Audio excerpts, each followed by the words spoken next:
Salut les gens, je m'appelle Simone et je veux vous dire mon grand secret. La plupart des gens détestent la douleur, non?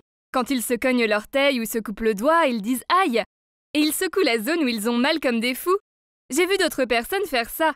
Ma mère par exemple, car c'est la personne la plus maladroite de tous les temps. Mais je ne suis pas comme la plupart des autres personnes. Vous voyez, je suis masochiste. Cela signifie que je souffre pour le plaisir. Oui, alors d'accord, je sais que ça semble mal, mais pour moi, ça me semble si bien. Tout a commencé quand j'avais 10 ans. J'étais une vilaine fille. Je dessinais sur les murs, je jetais des pierres à la fenêtre de mon voisin et j'utilisais des gros mots tout le temps. Une fois, j'étais dans la chambre de mes parents et je fouillais dans leurs affaires. Quand j'ai vu le collier en argent préféré de ma mère, il était si joli. Et comme une pie attirée par les choses brillantes, je n'ai pas pu résister à l'envie de le prendre et de l'essayer. Maman est entrée et a crié quand elle m'a vu le porter. « Qu'est-ce que tu crois faire, jeune fille? Enlève ça immédiatement !» Non, c'est le mien, je me suis agrippée à lui. Maman s'est fâchée et a crié que j'étais une vilaine enfant. Cela m'a mis en colère, alors j'ai arraché le collier, ce qui a brisé la chaîne. Puis je l'ai jeté sur elle en disant « Tiens, prends-le !» Maman était enragée et m'a giflé très fort au visage. J'ai ressenti une secousse de douleur, alors j'ai couru dans ma chambre. Ça m'a fait mal, mais c'était assez excitant. J'étais trop jeune pour le comprendre. Tout ce que je savais à l'époque, c'est que je trouvais ça excitant. Maman est venue dans ma chambre et s'est excusée. « Je suis vraiment désolée de t'avoir giflé, peux-tu me pardonner un jour ?» J'ai rapidement souri et j'ai dit « Bien sûr, c'est très bien !» Cela l'a surprise car je lui en voulais normalement. J'ai décidé de me mettre à nouveau dans le pétrin pour voir si mon frisson de douleur était unique ou non. Je suis allée dans la cuisine, j'ai pris une assiette et je l'ai cassée. Mes parents étaient furieux contre moi. Surtout quand j'ai haussé les épaules et que je leur ai dit que je l'avais fait parce que j'en avais juste envie. Mon père a attrapé sa ceinture et m'a fouetté la main. Au lieu de faire le truc normal d'un enfant et de pleurer, j'ai souri. Mon père m'a regardé très bizarrement. Puis il m'a demandé ce qui n'allait pas. Rien. Je suppose que j'aime juste la sensation de douleur.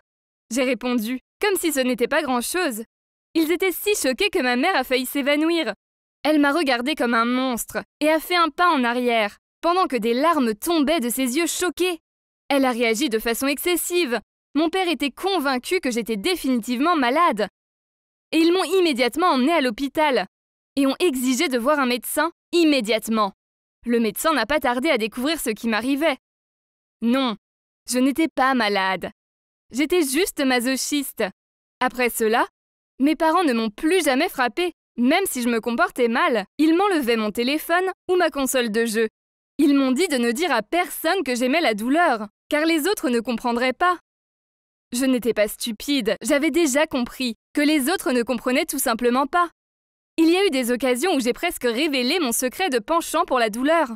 Une fois, j'ai accidentellement fermé mon casier alors que ma main était là. Je couinais joyeusement et je sautais partout.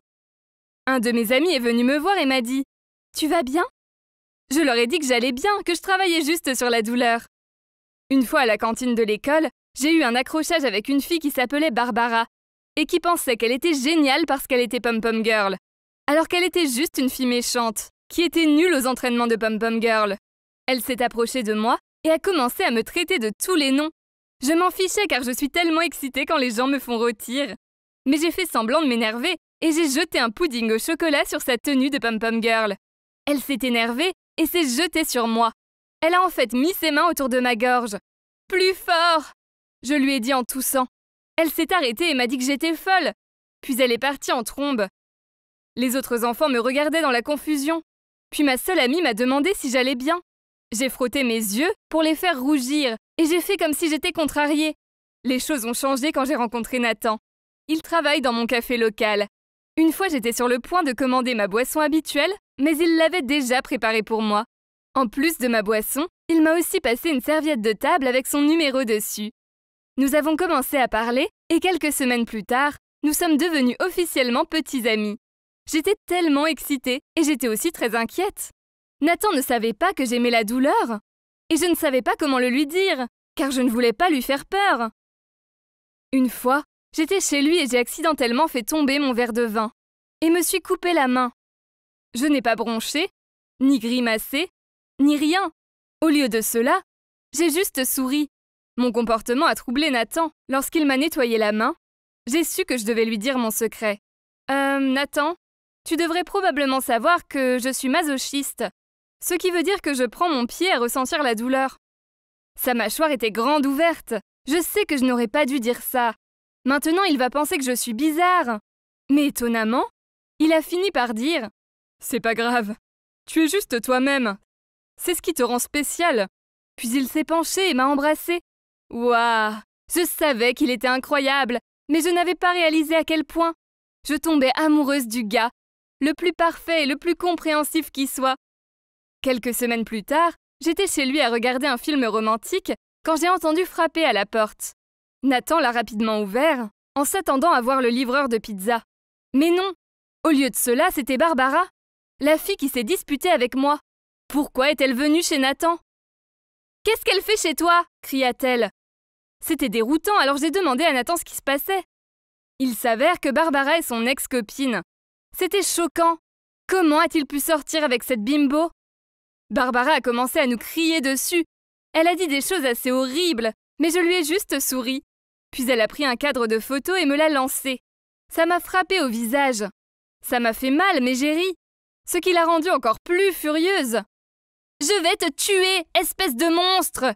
Elle s'est précipitée vers moi. Nathan l'a attrapée par la taille et l'a tirée hors de la maison. Puis il a fermé la porte à clé et a appelé la police pour la dénoncer. Il m'a demandé si j'allais bien. J'allais bien. En fait, c'était une expérience agréable. Et j'étais étourdie et j'en riais. Barbara a eu de sérieux ennuis. Elle reste maintenant hors de mon chemin car elle sait que si elle me cherche encore, elle finira par obtenir une ordonnance restrictive et devra changer d'école. Il n'est pas surprenant que je n'ai plus eu de problème avec elle depuis, à part le regard étrange et sale. Mais peu importe. Merci d'avoir écouté mon histoire. J'aime peut-être la douleur et je sais que c'est bizarre. Je me suis réveillée au milieu de la nuit avec des douleurs lancinantes dans le ventre. Je pensais avoir mangé quelque chose de mauvais. Alors j'ai couru à la salle de bain, pensant que j'allais vomir d'une minute à l'autre. Mais rien ne s'est produit.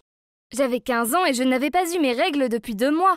Alors quand j'ai parlé à ma mère de mes douleurs, elle a dit que j'étais peut-être enceinte. J'étais choquée, au début, parce que je n'avais jamais eu de petits copains. Et deuxièmement parce que ce serait impossible. Non, c'est très gênant. Parce que j'adore aller à la plage. J'habite dans un village de pêcheurs aux Philippines. Et je passe la plupart de mes week-ends à nager. Mais quand mon ventre a commencé à s'arrondir, j'ai paniqué. Et n'arrêtais pas de penser que j'étais peut-être enceinte.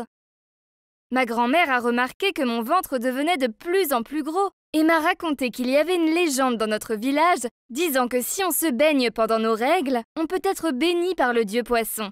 Et on tombe ensuite enceinte. Elle a dit que tout le monde connaissait la légende du dieu poisson et qu'il fallait que je fasse plus attention. Quand elle m'a dit ça, je la fixais avec étonnement. J'étais bien allée nager avec mon amie Jasmine une fois, et quand j'avais mes règles. Oh mon Dieu! Et je me souviens avoir eu un mal de ventre bizarre juste après. C'est pas possible! J'ai couru chez Jasmine pour lui dire que j'étais enceinte et que le père était un poisson. Au début, elle a simplement rigolé.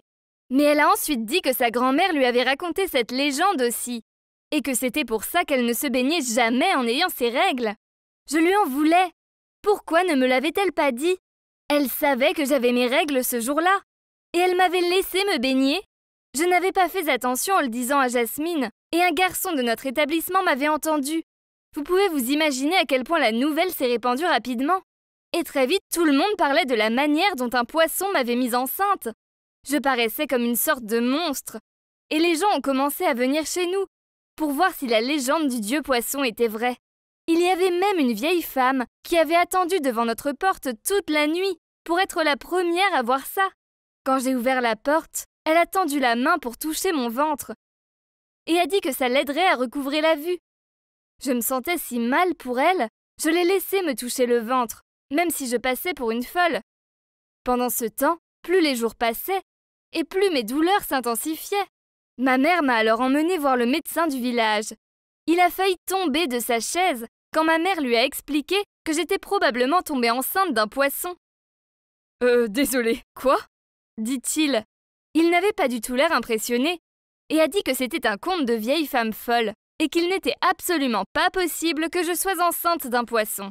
Puis il m'a conseillé d'aller à l'hôpital pour faire quelques tests, au cas où j'avais quelque chose de plus grave. Je me sentais si gênée. De toute évidence, je n'étais pas enceinte. Comment avais-je pu être aussi bête, au point de croire à cette légende? Et pourtant, à l'hôpital, ils m'ont fait une échographie, et je suis sûre d'avoir vu un poisson dans mon ventre. Mon cœur a lâché. Le médecin était occupé à parler à ma mère dans une autre pièce. Pendant que je ne pouvais m'empêcher de penser à ce que j'avais vu, je n'ai pas quitté l'écran des yeux d'une seconde. Et j'étais sûre à 100% qu'il y avait un poisson en moi. Je voyais même sa tête. J'avais envie de vomir.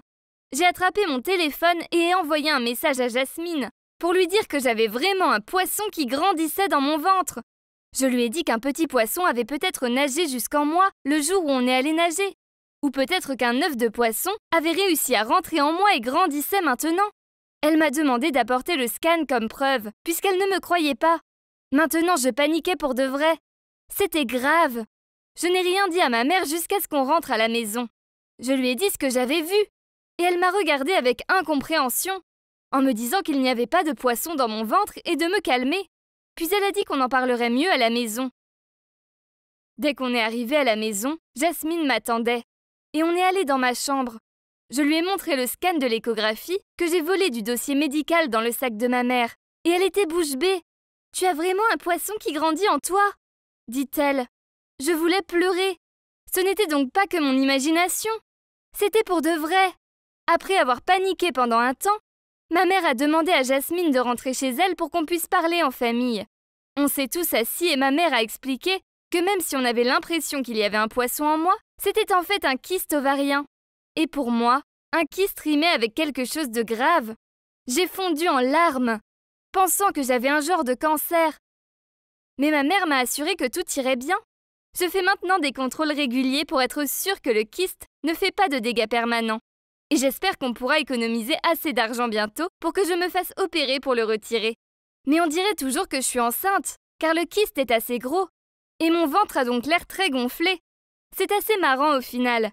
Maintenant, je suis un peu une vedette dans notre village. Les gens m'appellent la fille qui est tombée enceinte d'un poisson. Et il y a toujours des gens qui viennent chez nous pour demander de voir le scan de l'échographie du poisson. Dans un sens, c'est bien, car il y a toujours des gens qui sont prêts à aider et qui nous donnent de l'argent pour qu'on puisse économiser pour l'opération. Je croise les doigts pour qu'il soit bientôt retiré et que je puisse redevenir une ado normale. Alors, dans la première partie de mon histoire, mes parents m'ont organisé des rendez-vous à l'aveugle. D'abord, il y a eu Tristan, qui s'est avéré être gay. Alors, ça n'a pas fonctionné. Puis j'ai rencontré Corentin, qui était quasiment mon pire ennemi. On se détestait, mais il me faisait toujours venir au rendez-vous avec lui. Et il se trouve qu'il était gay aussi. Et que Tristan était en fait son ex. Corentin m'a supplié de l'aider à récupérer Tristan. Alors voyons la réaction de Tristan. J'ai décidé de demander l'air de rien à Tristan de me parler de ses anciennes relations et tout, pour voir s'il allait parler de Corentin. Il a dit qu'il avait été horriblement trahi par son ex et qu'il ne lui avait toujours pas pardonné. Aucun doute, il parlait de Corentin. Je ne savais pas quoi faire. Ça me rendait triste de les voir souffrir tous les deux. De voir à quel point Corentin souhaitait désespérément que Tristan revienne m'a fait comprendre qu'il avait changé. S'il lui laissait une dernière chance, il ne risquerait pas de perdre Tristan une deuxième fois. Alors j'ai décidé de les aider à se remettre ensemble. J'en ai d'abord parlé à Corentin et je ne l'ai jamais vu si heureux. Après ça, on a commencé à bien s'entendre, car on n'avait plus à faire semblant d'être en rencard. On pouvait juste être nous-mêmes. Et devinez quoi? Il n'est pas si mauvais que ça. En fait, il est comme moi. Il doit supporter que ses parents organisent des rencarts stupides. Il a même dit à mes parents que j'étais une fille géniale. Et après ça, mes parents commençaient à mieux me respecter. Le seul truc, c'est que je ne pouvais pas parler de mon plan à Tristan. En fait, Tristan ne savait même pas que je connaissais Corentin. Mais vu comme Tristan parlait de Corentin, je savais qu'il avait encore des sentiments pour lui aussi. Alors tout ce que j'avais à faire était de leur organiser un rencard et laisser le destin faire le reste. J'ai demandé à Tristan de dîner avec moi et j'ai dit à Corentin de se pointer plus tard discrètement. Mais dès que Tristan a vu Corentin, il est devenu tout rouge et en un instant, il est devenu furieux. Il s'est levé et s'est mis à nous crier dessus et a même écarté Corentin de son passage en partant en furie. Tout le monde dans le restaurant nous dévisageait Et j'ai même entendu un vieux couple qui murmurait que c'était évident que je voyais les deux en même temps et que je venais de me faire prendre. Quel embarras! Tristan m'en a beaucoup voulu après ça. J'ai donc dû essayer de me faire pardonner, tout en essayant de le convaincre de laisser une autre chance à Corentin. Je savais que Tristan était un bec sucré. Alors je me suis mise à lui faire des cupcakes et des cookies et je l'ai laissé devant sa porte. Il n'ouvrait jamais, peu importe combien de fois je frappais. Et une fois, je lui ai laissé un gâteau à étage au chocolat devant la porte et j'ai entendu une discussion de ses voisins. L'un d'eux disait « Oh, quand est-ce qu'elle va arrêter? Quelle croqueuse de diamants désespérée !» Puis l'autre me regardait et secouait la tête en disant « Vraiment, aucune dignité. Quel genre de fille court après un mec comme ça ?» J'étais très gênée. J'ai réalisé à quel point je passais pour une fille accro. Alors j'ai couru à ma voiture, mais avant de monter, Tristan est venu en courant. Il avait aussi entendu les voisins et il a réalisé à quel point j'avais fait des efforts. Il m'a dit « Célia, arrête. Tu essaies d'arranger les choses, mais ça n'a jamais été de ta faute. » Eh bien, au moins il me parlait à nouveau. Je lui ai dit que j'étais désolée et que ça me manquait de traîner avec lui. Alors il a dit qu'il me pardonnait, mais qu'il voulait une dernière chose. Je lui ai répondu avec un immense sourire. « Bien sûr, tout ce que tu voudras, Tristan. Je suis toute à toi aujourd'hui. » Ok, alors, allons au parc d'attractions. Ça fait longtemps et j'ai besoin d'évacuer tout stress, dit-il. Je suis quasiment sûre que je me suis mise à transpirer un peu en entendant ça, car j'avais une phobie de la hauteur. Alors on y est allé et on a fait toutes les attractions que Tristan voulait faire. Je devais fermer les yeux à chaque fois et j'ai presque passé la journée cramponnée à lui de peur. Mais Tristan semblait s'amuser et j'étais contente de le rendre heureux à nouveau. C'était tout ce qui comptait. Après ce jour, j'ai pu reparler de Corentin. Et je lui ai dit qu'il n'était pas obligé de se remettre avec lui, mais qu'il pouvait peut-être ouvrir un peu son cœur et laisser une chance à Corentin de s'expliquer. Il a accepté à contre-cœur pour que j'arrête d'en parler, et il lui a laissé une chance. Enfin, pas vraiment une chance, mais il a gardé les cadeaux que Corentin lui avait envoyés, au lieu de les retourner, et il a débloqué son numéro. Ils ont même recommencé à se parler. À chaque fois que Tristan répondait à Corentin, il m'appelait pour me le dire, et il était super content. Ils se sont même revus pour parler sérieusement de ce qui s'était passé. Maintenant, il n'y a plus de querelle entre eux, et tout ce qui restait à faire était que Corentin fasse quelque chose pour reconquérir Tristan. Corentin était plein d'attention pour Tristan.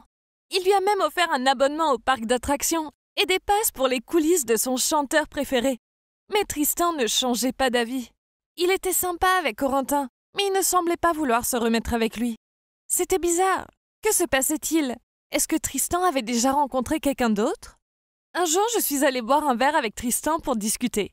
Je lui ai demandé en plaisantant « Hey, tu vois un autre mec? Et Corentin alors? Enfin, il t'a fait du mal dans le passé, mais il a changé maintenant. Et honnêtement, vous souffriez tous les deux avant. Maintenant qu'il est de nouveau dans ta vie, tu parais beaucoup plus heureux. » J'ai attendu qu'il réponde, mais il me fixait, ce qui était assez bizarre, et ça m'a fait rougir. Est-ce que j'étais allée trop loin? Je lui ai dit « Donc, allez, à vous, c'est qui ?» Puis il a souri et a bu son verre d'une traite avant de dire « La raison pour laquelle je suis beaucoup plus heureux, c'est parce que oui, j'ai rencontré quelqu'un. » Je le savais, dis-je en l'interrompant. Puis j'ai réalisé qu'il n'avait pas fini de parler. Il a repris. « Mais ce n'est pas un mec, c'est une fille. Et c'est pour ça que je ne peux pas me remettre avec Corentin. Elle m'a fait comprendre que je suis en fait bisexuelle. Et quelle surprise! Enfin, j'aimais vraiment Corentin. Et cette fille est sortie de nulle part et m'a foudroyée tellement elle est incroyable. Je n'y croyais pas. « Oh mon Dieu, c'est qui ?» dis-je en rigolant. Puis il est devenu tout rouge et a dit « Célia, enfin, c'est toi, bah oui. » Quoi? J'étais trop choquée pour répondre. Mon cœur battait si vite. Tristan m'aimait moi? Honnêtement, j'étais confuse. Enfin, Tristan était gay. Pourquoi il m'aimerait moi? Je me sentais gênée et je sentais son regard sur moi. Je savais qu'il attendait que je dise quelque chose. J'ai levé les yeux et pendant un instant, nos regards se sont croisés. Et la tension était palpable. Je n'en pouvais plus.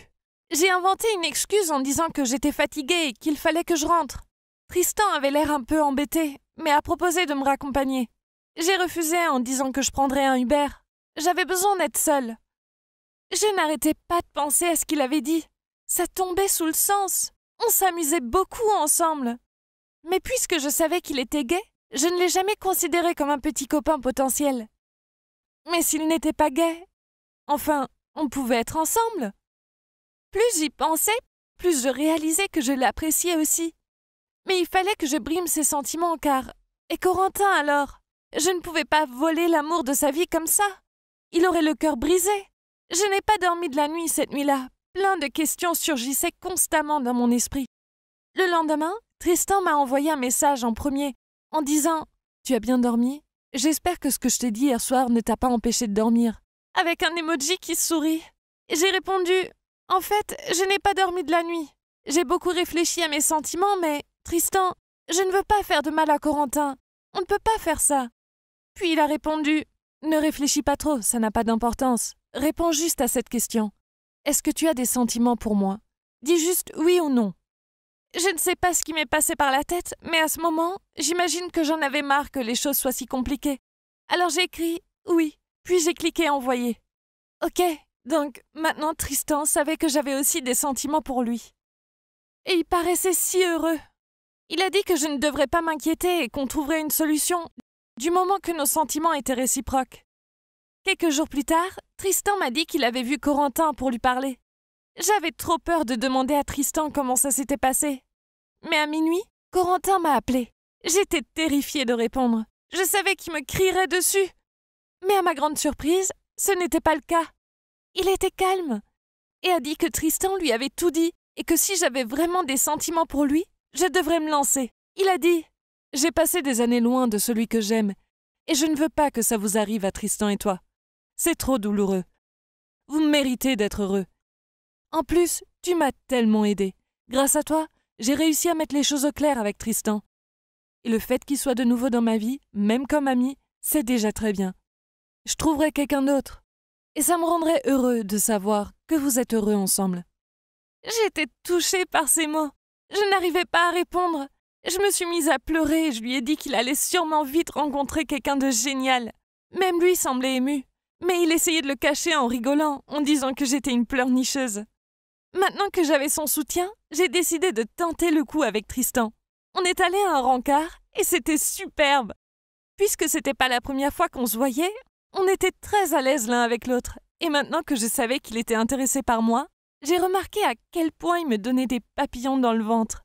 C'était génial. Maintenant, nous sommes officiellement en couple. Il se trouve que mes parents sont assez bons pour jouer les cupidons. Vous pensez... Pouvez-vous imaginer ce que c'est d'être tellement jolie que les gens vous harcèlent? La plupart d'entre vous pensent sûrement qu'être jolie est génial. Mais attendez de connaître mon histoire. Je m'appelle Jasmine et j'ai 16 ans. Et oui, je tiens mon nom de la princesse Jasmine. Car au moment où je suis née, mon père a dit que je lui ressemblais beaucoup. Alors, en grandissant, j'étais naturellement jolie et plus je grandissais, plus les garçons me couraient après. Mais je n'y prêtais pas attention. Juste parce que j'étais jolie ne voulait pas dire que j'étais prétentieuse. En fait, j'étais une enfant très attentionnée. J'adorais aider mes camarades et je me fichais de l'apparence physique. Je voulais aider tout le monde. Une fois en CE2, il y avait des garçons qui se battaient et j'ai voulu les aider. Mais je fus très choquée en apprenant qu'ils se battaient pour moi. Notre maîtresse a interrompu la dispute et les a fait s'asseoir au fond de la classe, loin de moi. J'étais tellement choquée. Pourquoi ils se battaient pour moi? Eh bien, quand j'étais en CM2, j'étais devenue encore plus jolie. Et à un moment, il y avait 5 garçons qui se battaient pour moi. Un jour, 2 d'entre eux, Jason et Tom, couraient tous les 2 vers moi de part et d'autre de la cour. J'étais là à les regarder arriver, puis j'ai paniqué et j'ai vite esquivé. Ils se sont rentrés dedans et sont tombés. Honnêtement, c'était très drôle. Je les ai aidés à se relever, mais au fond de moi, j'étais morte de rire. La plupart des filles adoreraient avoir une telle attention. Mais ça me rendait folle. Je voulais juste qu'on m'apprécie pour qui j'étais, pas parce que j'étais jolie. Mais si je recevais beaucoup d'attention de la part des garçons, les filles ne m'aimaient pas. Il y avait une fille, Mia, qui me détestait tellement qu'elle m'embêtait. Elle faisait toujours son possible pour me faire des horreurs. Comme cette fois où elle m'a sauté dessus en cours de sport et m'a cassé le bras. Elle a dit que c'était un accident, mais je sais que c'était volontaire. Et évidemment, je me servais de mon bras droit pour tout, donc c'était une torture. J'ai beaucoup pleuré parce que pendant des mois, je n'ai rien pu écrire. Et écrire était ce que j'aimais le plus au monde. Et ce n'était pas le seul accident horrible avec Mia. Une fois, j'étais au parc avec mon grand frère, et il m'a laissé seule au balançoire pour aller avec ses amis. Dès qu'il était hors de ma vue, j'ai vu Mia venir vers moi. Elle avait l'air en colère, et j'ai vite fermé les yeux car j'étais effrayée. Je pensais qu'elle allait me frapper. Mais soudainement, j'ai entendu quelqu'un courir, et j'ai ouvert mes yeux juste à temps pour voir mon frère lui attraper le bras, pour l'empêcher de me frapper. Il me protégeait. Mais ensuite, c'est allé trop loin. Il lui a frappé le visage si fort que son cou lui a cassé une dent de devant. Elle criait et pleurait. Et mon frère m'a attrapée, puis j'ai couru hors du parc avec lui. Après ça, Mia ne m'embêtait plus. Je suis passée au collège et je l'ai plus jamais revue. Mais ma vie ne s'était pas améliorée. Vous voyez, dans mon nouvel établissement, les uniformes étaient super moches. Je suis passée d'une jolie fille à un véritable garçon manqué. On devait porter ces t-shirts rouges avec un pantalon large beige. Honnêtement, ça ne m'allait pas du tout. Bien sûr, j'étais contente de ne plus être la raison des querelles entre les garçons, mais je n'aimais pas me sentir moche dans l'uniforme. Puis, quand on a eu le spectacle de danse du collège, on avait enfin le droit de porter ce qu'on voulait. J'ai choisi de porter ma petite robe noire préférée qui dessinait mes formes. Dès que j'ai passé les portes pour entrer sur la piste, tout le monde me regardait. Je n'arrivais pas à croire à quel point ma tenue pouvait faire la différence. Tous les mecs essayaient d'attirer mon attention. Mais je voulais seulement danser. C'était une soirée amusante. Mais le lendemain était dingue. Je suis allée en cours et on devait rendre nos rédactions. Je suis allée rendre la mienne au prof. Puis quand je suis retournée m'asseoir, une fille qui s'appelle Paola m'a interpellée et a dit « Jasmine, tout le monde sait que tes melons sont des faux. T'as fait de la chirurgie? À vous !» Elle a dit tout haut et tout le monde s'est mis à rire. Même mes amis. J'étais tellement gênée que je me suis enfuie en pleurant. Pourquoi disait-elle ce genre de choses? Pour empirer les choses, quand je suis arrivée à ma place, j'ai vu que quelqu'un avait saccagé mon dessin. J'adore dessiner, surtout les personnages de Dragon Ball. Et j'avais dessiné un Goku ce matin. Quelqu'un l'avait ruiné en dessinant de faux seins. Puis juste en dessous, il était écrit « Tu es tellement fausse ». Je voulais vraiment partir en courant et ne plus jamais revenir. Les gens étaient si méchants. Soudainement, un mec appelé Peter, qui était déjà assez désagréable avec moi, a attrapé mon dessin et l'a déchiré. Je ne comprenais pas pourquoi on me traitait comme ça. Le reste de ma scolarité au collège fut similaire. J'étais triste et je pensais que le lycée serait mieux. Mais lors de mon premier jour, j'étais assise toute seule et j'ai entendu un groupe de filles murmurer des choses sur moi. Elles étaient toutes très jolies et populaires, j'ai essayé de les ignorer. Mais deux sont venues me voir et se sont assises de chaque côté de moi. J'étais terrifiée. Mais soudainement, l'une d'elles a dit « Oh my God, t'es tellement jolie! Comment ça se fait que tu manges toute seule? Tu peux venir t'asseoir avec nous car tu es bien assez jolie. » Après mon expérience au collège, j'étais très contente qu'on soit de nouveau sympa avec moi. Très vite, je me suis mise à traîner avec les jolies filles tout le temps. Et la meneuse du groupe, Amanda, m'a demandé si j'avais un copain. Et quand je lui ai dit que non, elle a rigolé en disant « Ne t'inquiète pas, on va t'en trouver un. » Mais je ne voulais pas qu'elle m'en trouve un. Car plus je traînais avec elle, plus je réalisais que les mecs qu'elles aimaient étaient de véritables perturbateurs. Et je n'étais pas du tout intéressée par ce genre de mecs. Après quelques semaines à traîner avec elle, je me suis rendu compte que c'était trop. Je ne voulais pas passer mes journées à raconter des ragots et à être dans le mélodrame. Juste parce que j'étais une jolie fille ne voulait pas dire que j'étais obligée de traîner avec les jolies filles. J'ai entendu qu'il y avait un nouveau au lycée, et les filles se moquaient de lui pour une raison que j'ignore. Je n'aimais pas ce qu'elles disaient sur lui. Alors le lendemain, j'ai décidé de me présenter et de voir s'il allait bien. Eh bien, je ne savais pas pourquoi on se moquait de lui. Il était canon! Canon à en crever! Mais il était super timide. Alors je me suis assise à une table près de lui et je le fixais sans arrêt. J'ai fini par trouver le courage d'aller me présenter. « Salut, moi c'est Jasmine, dis-je. Enchantée. » Puis il a dit « Moi c'est Chris, salut. » Et après ça, on a discuté. Et je n'arrivais pas à croire à quel point on avait des points communs. Je voyais que tout le monde nous regardait discuter, mais je m'en fichais. Chris a dit qu'il avait été inquiet que personne ne veuille être son ami. Et je lui ai dit que moi, je voulais bien. Après ça, on a commencé à se voir tous les jours.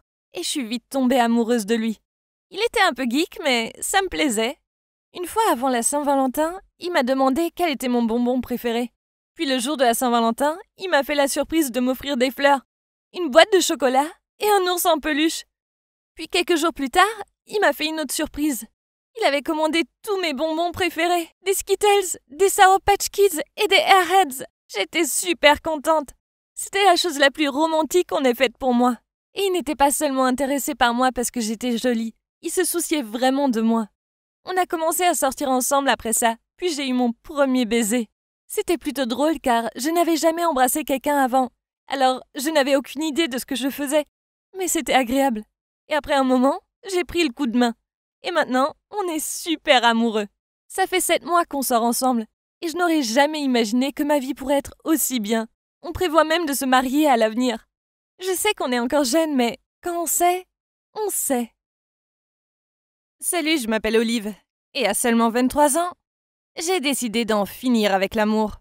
Pourquoi, vous demandez-vous? Eh bien, parce que tous les mecs sont des abrutis, des menteurs et des escrocs. Ils sont comme des pies. Ils cherchent toujours quelque chose de neuf et scintillant. Alors, votre copain n'est pas comme ça? Ouais, peu importe. J'ai déjà entendu tout ça. J'y croyais moi aussi avant. Croyez-moi. Mais même si c'est énervant d'entendre que tous les mecs sont les mêmes, je vais vous dire pourquoi. Tout a commencé au lycée, quand j'avais un gros coup de cœur pour ce mec, Xavier. Il était si parfait, beau et talentueux. On s'est rapprochés grâce à notre amour pour la musique et on était à la chorale du lycée ensemble. Chaque musicien a une muse, n'est-ce pas? Je pensais que j'étais la seule muse de Xavier et que personne ne pourrait me remplacer. À mes yeux, il ne pouvait rien faire de mal. Être avec lui me donnait des papillons dans le ventre et j'avais hâte d'aller à la fac avec lui et qu'on partage notre vie. Mais ensuite, je l'ai vu dans la salle de musique, en train d'embrasser une autre fille. Je me sentais brisée et suis partie en courant. Je ne comprenais pas pourquoi un mec qui était censé se soucier de moi pouvait me faire aussi mal. Je suis devenue une version zombie de moi-même. Je ne mangeais quasiment plus, et je ne voulais plus retourner en cours car je voulais pas le voir avec elle. Au final, ma mère s'inquiétait tellement pour moi qu'elle a accepté que je change d'établissement. Le problème, c'était que même si c'était un nouvel établissement, c'était toujours rempli d'abrutis. J'ai commencé à sortir avec ce mec, Justin, puis ensuite il a rompu avec moi pour ma copine Rose. Il fallait que je supporte d'être assise seule à la cantine, en les voyant se donner des cuillères de yaourt. Burk.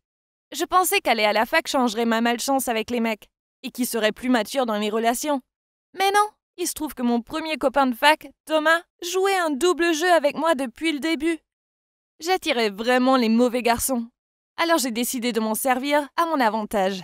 En fait, leur comportement odieux est tellement prévisible que j'ai réussi à bâtir ma carrière avec eux. Donc, après avoir eu mon diplôme d'université dans l'administration du commerce, j'ai convaincu ma famille de me prêter de l'argent pour monter mon entreprise Piège amoureux. Est-ce que vous voulez savoir si votre copain est fidèle ou pas? Eh bien, mon entreprise peut vous aider avec ça. Embauchez-moi et je vais vous dire si vous perdez votre temps avec ce charmant mec. Ou si c'est une perle rare. Ce n'est pas un service d'enquête, ni une entreprise du genre piège à miel. Non. Au lieu de ça, j'aide mes clientes à savoir si leur partenaire est fidèle ou pas, avant même qu'il ait une liaison avec quelqu'un. Pourquoi perdre votre temps avec un homme qui regarde ailleurs? C'est vraiment simple. Si votre partenaire aime les grandes brunes, alors j'enverrai une belle fille qui correspond à cette description là où il se trouvera. Évidemment, il y a plusieurs packs que vous pouvez choisir selon votre budget. Par exemple, le premier niveau offre une brève rencontre dans un lieu choisi, alors que le niveau 3, c'est la totale. Croyez-moi, peu de mecs peuvent résister à une femme super sexy. Si votre copain a réussi notre challenge, félicitations. Mais si ce n'est pas le cas, alors on aura des photos, des vidéos et des messages pour vous le prouver. Bien sûr, l'anonymat de mes clientes est très important pour moi. Donc, si on pose des questions à mon équipe de filles, elles n'iront être employées et par qui? Et elles n'iraient jamais au-delà des limites ni ne s'autoriseraient d'avoir des sentiments naissants pour le mec. Aussi fou que ça puisse paraître, je m'en sortais vraiment bien avec ce boulot. Le commerce battait son plein, et même si ce n'était pas rigolo quand mes clientes fondaient en larmes, quand je leur tendais les photos de leur mec en train de flirter avec une de mes filles, mettre à nu un mec infidèle m'apportait satisfaction.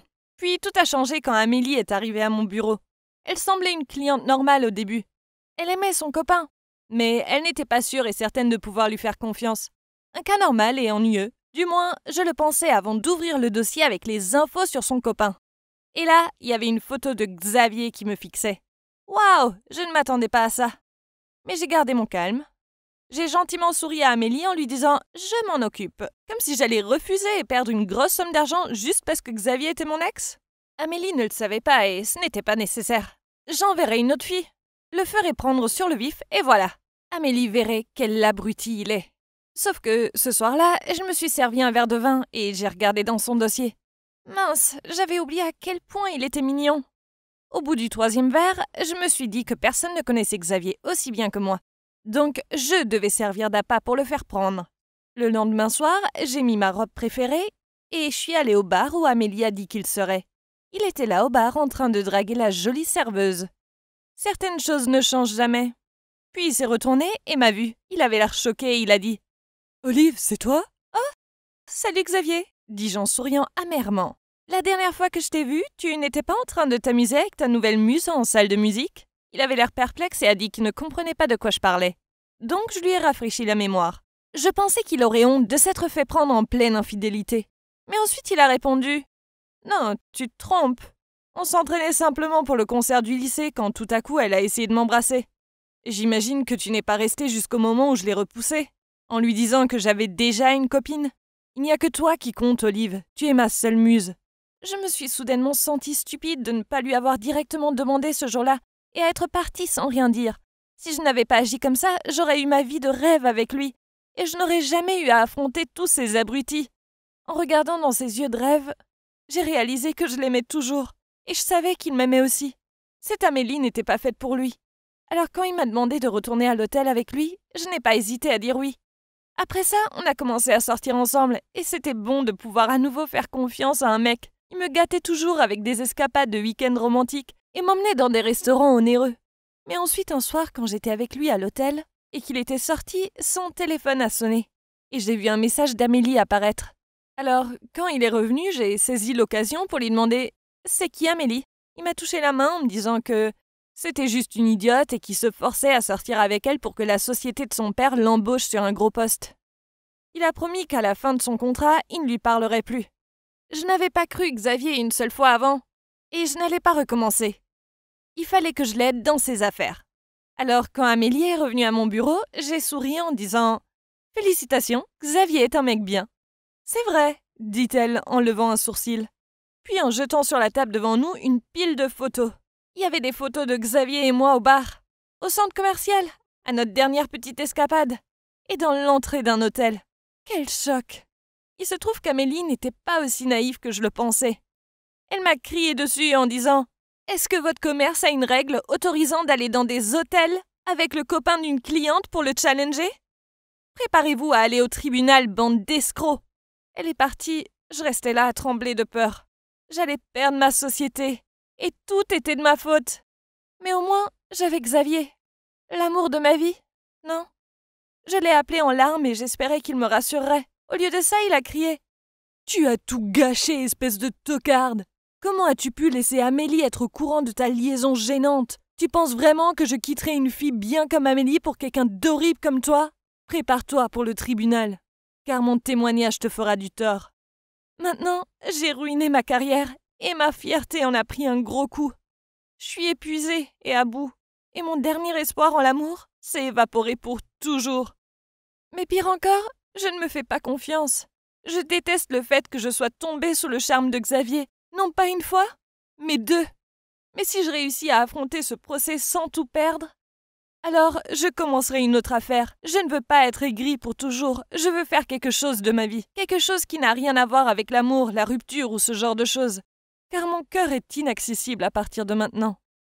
Salut, je m'appelle Amélie, j'ai 23 ans, et mon voisin David est mon meilleur ami depuis des années. Mais je n'aurais jamais pensé saboter son mariage. Jamais. Le truc, c'est que je pensais que c'est moi qui épouserais cet homme. Enfin, s'il n'y avait personne de mieux. David a 2 ans de plus que moi, mais à l'époque, je n'étais pas une fille féminine. En fait, je préférais largement traîner avec les garçons et jouer au basket. Alors on est vite devenus meilleurs amis. Mais quand j'ai eu l'âge de la puberté, mon apparence est devenue importante à mes yeux. Alors je me suis mise à faire des efforts et me comporter davantage comme une femme. De ce fait, les garçons ont commencé à me remarquer. David y compris. Une fois au lycée, il m'a demandé de sortir avec lui. Mais j'ai simplement rigolé en lui disant d'arrêter de blaguer. En d'autres mots, je l'ai rejeté. C'était bien de savoir que je l'avais sous le coude. Mais à ce moment-là, je ne voulais pas sortir avec lui. Pourquoi aurais-je voulu alors que je pouvais avoir n'importe quel mec du lycée? Après ça, il faisait quasiment tout ce que je lui demandais. Il me traitait comme une princesse et me suivait partout. Mince, on était si proches qu'on blaguait avec ma famille en disant qu'on finirait par se mettre ensemble. Quand je suis allée étudier en Europe pendant 3 ans, David était toujours là pour moi quand j'avais des périodes difficiles ou des ruptures. Être dans un autre pays impliquait que je ne parlais pas aussi souvent à David qu'avant, mais je savais que si j'avais besoin de lui, j'avais simplement à claquer des doigts pour qu'il apparaisse. Dès que je rentrais pour les vacances, il venait toujours me chercher à l'aéroport. Alors, quand j'ai terminé mes études et que je suis rentrée pour de bon, je pensais qu'il viendrait me chercher avec un énorme bouquet de fleurs dans les mains. Mais non, il n'est pas venu. Il n'y avait que mes parents qui m'attendaient. Sur le chemin de la maison, je boudais. J'étais en colère contre David. Comment osait-il me poser un lapin? Voyant ma mauvaise humeur, ma mère m'a demandé « Chérie, qu'est-ce qu'il y a? Tu n'es pas contente d'être rentrée ?» J'ai marmonné. « Si, mais je suis pas contente que David ne soit pas venu me chercher. » Ma mère a dit tout naturellement « Ah oui, mais j'imagine qu'il est occupé par les préparatifs du mariage. Je suis sûre qu'il a juste oublié. » Je me suis redressée sur mon siège. « Quoi? Un mariage? Le mariage de qui ?» Ma mère parut surprise. « Il ne te l'a pas dit? Oh, il doit être très occupé, le futur marié. Ma chérie, c'est David qui se marie. » Et je me suis sentie très mal, comme si on m'avait trompée. D'accord, je ne l'aimais pas, mais ce n'est pas la question. Comment une fille a osé s'approcher de lui et me le prendre? Je suis rentrée et j'ai vu David marcher à toute allure sur le trottoir. Il m'a vue et m'a fait coucou avec enthousiasme. J'ai couru vers lui en criant « Pourquoi tu ne m'as pas dit que tu te mariais ?» Il a souri et a répondu « Désolée, Amélie. Je voulais te l'annoncer en face à face, car j'ai une question importante à te poser. » Il avait l'air si sérieux. Puis il a mis la main dans sa poche. « Oh my God! Est-ce qu'il allait me demander en mariage? Est-ce que ça avait été une farce depuis le début? » Mais non, il a sorti une boîte de pastilles à la menthe et me l'a offerte. À ce moment-là, une fille est sortie de chez lui pour lui apporter un café. Il a mis ses bras autour de sa taille et l'a embrassée sur le front. « Burke! Amélie, tu te souviens d'Émilie, non? Elle était avec toi à l'école. C'est ma fiancée. On voudrait te demander d'être notre témoin. » Émilie a ajouté « En fait, il voulait que tu sois son témoin, car on sait tous que vous êtes très proches. Mais ça serait un peu bizarre, tu penses pas ?» Je me tenais là, sans voix, la bouche grande ouverte. Non, je ne me rappelle pas avoir été en classe avec cette Émilie. Et je ne voulais pas être sa fichue demoiselle d'honneur. David a plaisanté. « Tu n'es pas hyper contente pour moi? Je sais que tu vas adorer. C'est pour ça que je ne t'ai rien dit avant maintenant. Pour voir ta réaction inattendue. » Je n'avais aucune réaction. Je ne savais littéralement pas quoi dire. Et je me tenais là, immobile, en réalisant que le mec sur qui j'avais toujours compté était maintenant avec quelqu'un d'autre. Et j'étais censée les aider avec leur fichu mariage. J'essayais d'être contente pour eux, mais j'avais envie de vomir. Maintenant, à chaque fois que je voulais voir David, il y avait Émilie en embuscade. Et ils se parlaient toujours avec une voix super aiguë, sans parler qu'ils s'embrassaient et s'enlaçaient toutes les 5 secondes. Je n'en pouvais plus de les voir roucouler. Alors j'ai décidé d'élaborer quelques farces diaboliques. D'abord, je n'ai pas arrêté de demander à Émilie de manger avec moi au fast-food, car je lui ai dit que ça me manquait après avoir été à l'étranger pendant si longtemps. Mais la véritable raison était que je voulais qu'elle prenne du poids rapidement et qu'elle ne rentre plus dans sa robe de mariée. Et j'ai réussi. Quand on est allé dans la boutique de robes, toutes les robes qu'Émilie essayait ne lui allaient pas. La seule qui lui allait était moche et très démodée. En voyant sa moue boudeuse, j'étais heureuse au fond de moi. Jusqu'à ce que David accourt vers elle pour la rassurer. Il l'a complimentée en disant que c'était la plus belle femme au monde, peu importe ce qu'elle portait et qu'il avait beaucoup de chances de l'épouser. Ah, j'avais vraiment envie de vomir. Quelques jours plus tard, Émilie a fait sa fête d'enterrement de vie de jeune fille. Vu que l'endroit était proche de chez moi, Émilie et ses amis ont décidé de venir se préparer chez moi avant la fête. Même si je trouvais ça ennuyeux au début, j'ai ensuite réalisé que c'était l'occasion parfaite pour une autre farce. Cet après-midi-là, quand elles étaient toutes en train de se maquiller et de s'habiller, j'ai proposé d'aider Émilie à repasser sa robe, car je repassais la mienne. Elle a accepté et m'a donné la robe. J'ai discrètement monté la température du fer, et sa robe de soie a brûlé en un instant. J'ai crié en faisant mine que c'était un accident. Émilie et ses amis ont accouru immédiatement. Elles étaient choquées de voir la robe complètement ruinée. Je me confondais en excuses, et je voyais les yeux d'Émilie se remplir de larmes. « Tu es sûre que tu ne l'as pas fait exprès ?»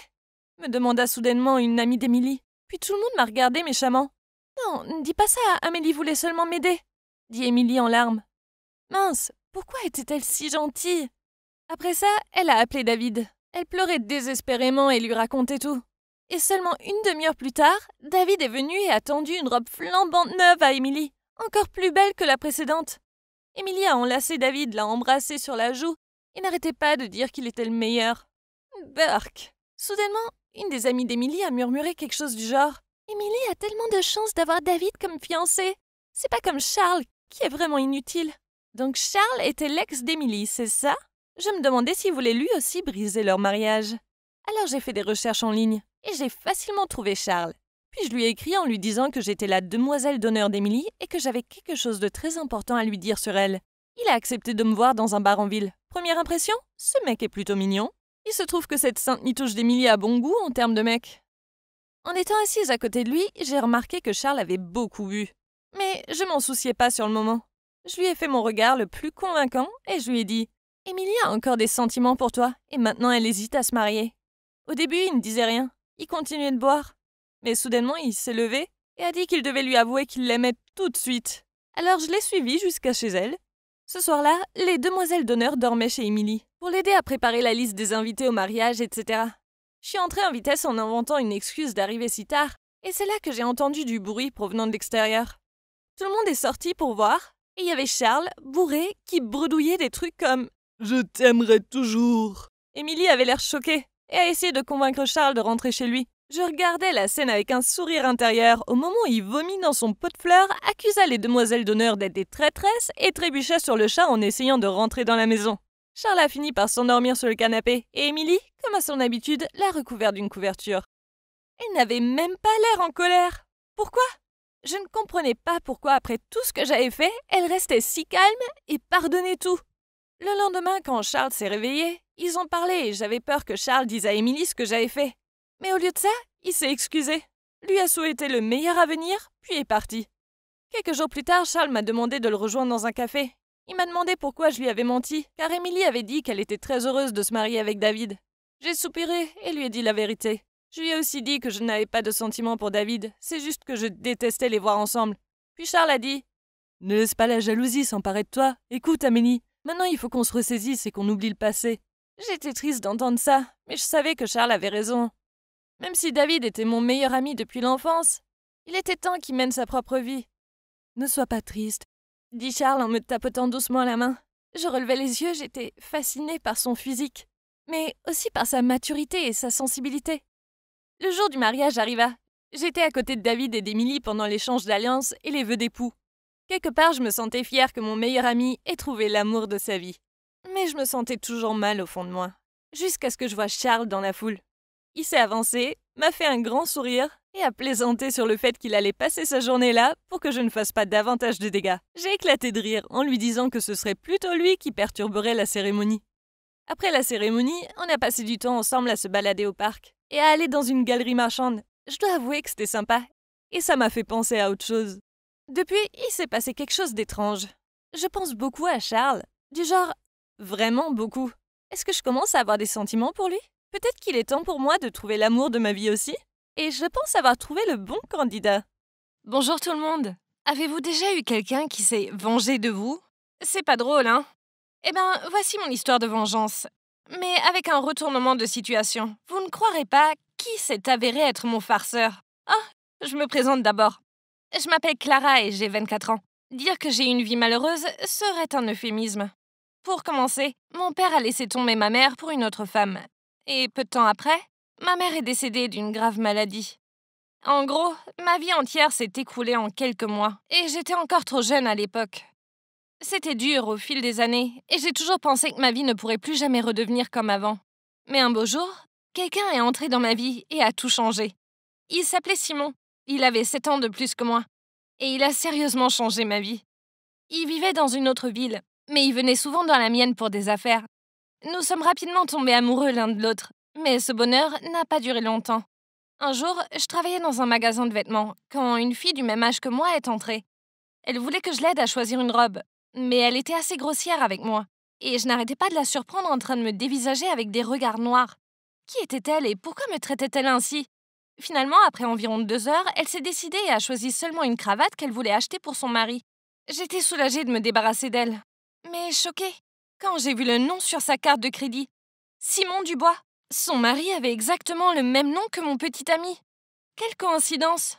Elle a dû me surprendre en train de fixer la carte parce qu'elle a soudainement dit « Ouais, Simon est mon mari. Maintenant reste loin de lui. » Quoi? Son mari? Mon Simon? Avant même que je puisse réagir, elle s'est tournée vers tout le monde dans le magasin et a dit « Cette fille est une chercheuse d'or et elle essaye de briser mon mariage. » J'étais choquée. J'ai essayé d'expliquer que ce n'était pas vrai, mais elle ne voulait pas m'écouter. Elle est partie en trombe et je suis restée là à entendre les gens murmurer à mon sujet. C'était le moment le plus humiliant de ma vie. J'ai immédiatement couru à la salle du personnel et appelé Simon. J'espérais vraiment qu'il s'agissait d'un gros malentendu, mais le ton de Simon m'a fait comprendre que c'était la vérité. Il m'a dit qu'il m'avait menti et qu'en fait il vivait dans la même ville. Qu'il avait juste inventé l'histoire du voyage d'affaires pour ne pas avoir à me rencontrer souvent. Mais ensuite il a dit « Clara, je t'aime vraiment. Je suis sérieux à propos de nous. » Attends, il était sérieux? C'était ridicule, il me dégoûtait. Comment a-t-il pu me traiter comme ça? J'ai raccroché et j'étais horrifiée. Ça m'a rappelé d'horribles souvenirs de la femme qui a volé mon père à ma mère. Je ne voulais pas être ce genre de femme. Le lendemain, j'ai déménagé de la maison que Simon avait louée pour moi. Je ne voulais plus être associée à cet imbécile. Mais la vie fonctionne d'une façon mystérieuse. Le jour où j'ai emménagé dans ma nouvelle maison, j'ai vu la femme de Simon. Et vous n'allez pas le croire? Il semblait qu'elle venait d'emménager à côté aussi. C'était une blague? Dès qu'elle m'a vue, elle a souri et a dit « Wow, quelle coïncidence! Bonjour voisine, je m'appelle Lise. » En la voyant déballer ses affaires toute seule, je n'ai pas pu m'empêcher de me demander où était Simon. Mais je me suis dit que Lise avait peut-être rompu avec lui, et elle s'était installée ici toute seule. Je l'espérais en tout cas. Je détesterais l'idée d'avoir Simon comme voisin. C'est ainsi que ma nouvelle vie a commencé. Et depuis, c'est la folie. Dès ma première semaine ici, Lise a commencé à me jouer de mauvais tours. Tout a commencé quand elle a jeté des ordures dans mon jardin. Je l'ai même surprise en train de le faire, et elle a juste souri et dit « Oups, ma main a glissé !» Puis elle est partie en riant. Ça m'a rendue folle de rage. Et ce n'était que le début. Un week-end, un livreur s'est présenté sur mon porche avec 10 pizzas extra larges. J'ai essayé d'expliquer que je ne les avais pas commandées. Et c'est alors que Lise est apparue à ma porte et a dit « Oh, merci de m'avoir commandé le dîner, Clara. Je suis affamée. » Puis elle a pris 5 pizzas et elle a couru chez elle, me laissant là avec une facture de 100 €. Bon sang, c'était tellement agaçant et je n'avais pas d'autre choix que de payer. Sérieusement, Lise était trop lourde. Autant que ces mauvaises blagues me tapaient sur les nerfs, autant que j'avais de la peine pour elle. Je savais ce que c'était de se faire voler quelqu'un que l'on aime. Elle devait tellement me détester pour avoir ruiné son mariage. Alors que c'était même pas de ma faute. J'ai décidé de supporter ses mauvais tours. Elle finirait par s'en remettre. Et c'est pas comme si elle me faisait du mal, hein? Eh bien, une nuit, j'ai entendu la sonnette. Je n'attendais personne. Et j'ai été surprise de voir un jeune homme debout avec une pancarte qui disait « J'accepte d'être ton petit ami. Sors avec moi. » J'étais totalement perplexe et lui ai dit qu'il s'était trompé de maison. Mais il m'a ensuite montré l'adresse de l'autre côté. C'était mon adresse. Mais qu'est-ce que c'est que ça encore? Je lui ai dit que je n'étais pas intéressée, mais il a essayé de prendre ma main et m'a dit « Allez ma belle, sois pas timide. » Je lui ai dit que s'il ne me laissait pas tranquille, j'appellerais la police. Alors heureusement, il s'est enfui. Inutile de préciser que je savais que c'était une blague de Lise. Mais cette fois, elle était allée trop loin. J'ai décidé d'aller la voir et de lui toucher un mot, une bonne fois pour toutes. Alors que je marchais vers sa maison, j'ai vu quelqu'un de familier de l'autre côté de la route. Je n'arrivais pas à le croire. C'était mon père. Tant d'années avaient passé et il avait complètement changé. Mais il n'y avait aucun doute que c'était lui. J'ai soudainement hurlé « Papa ?» Mais je savais pas quoi faire après. Je réfléchissais à mon prochain mouvement quand j'ai senti quelqu'un derrière moi. Je me suis retournée et j'ai vu Lise. Elle m'a souri et s'est éloignée.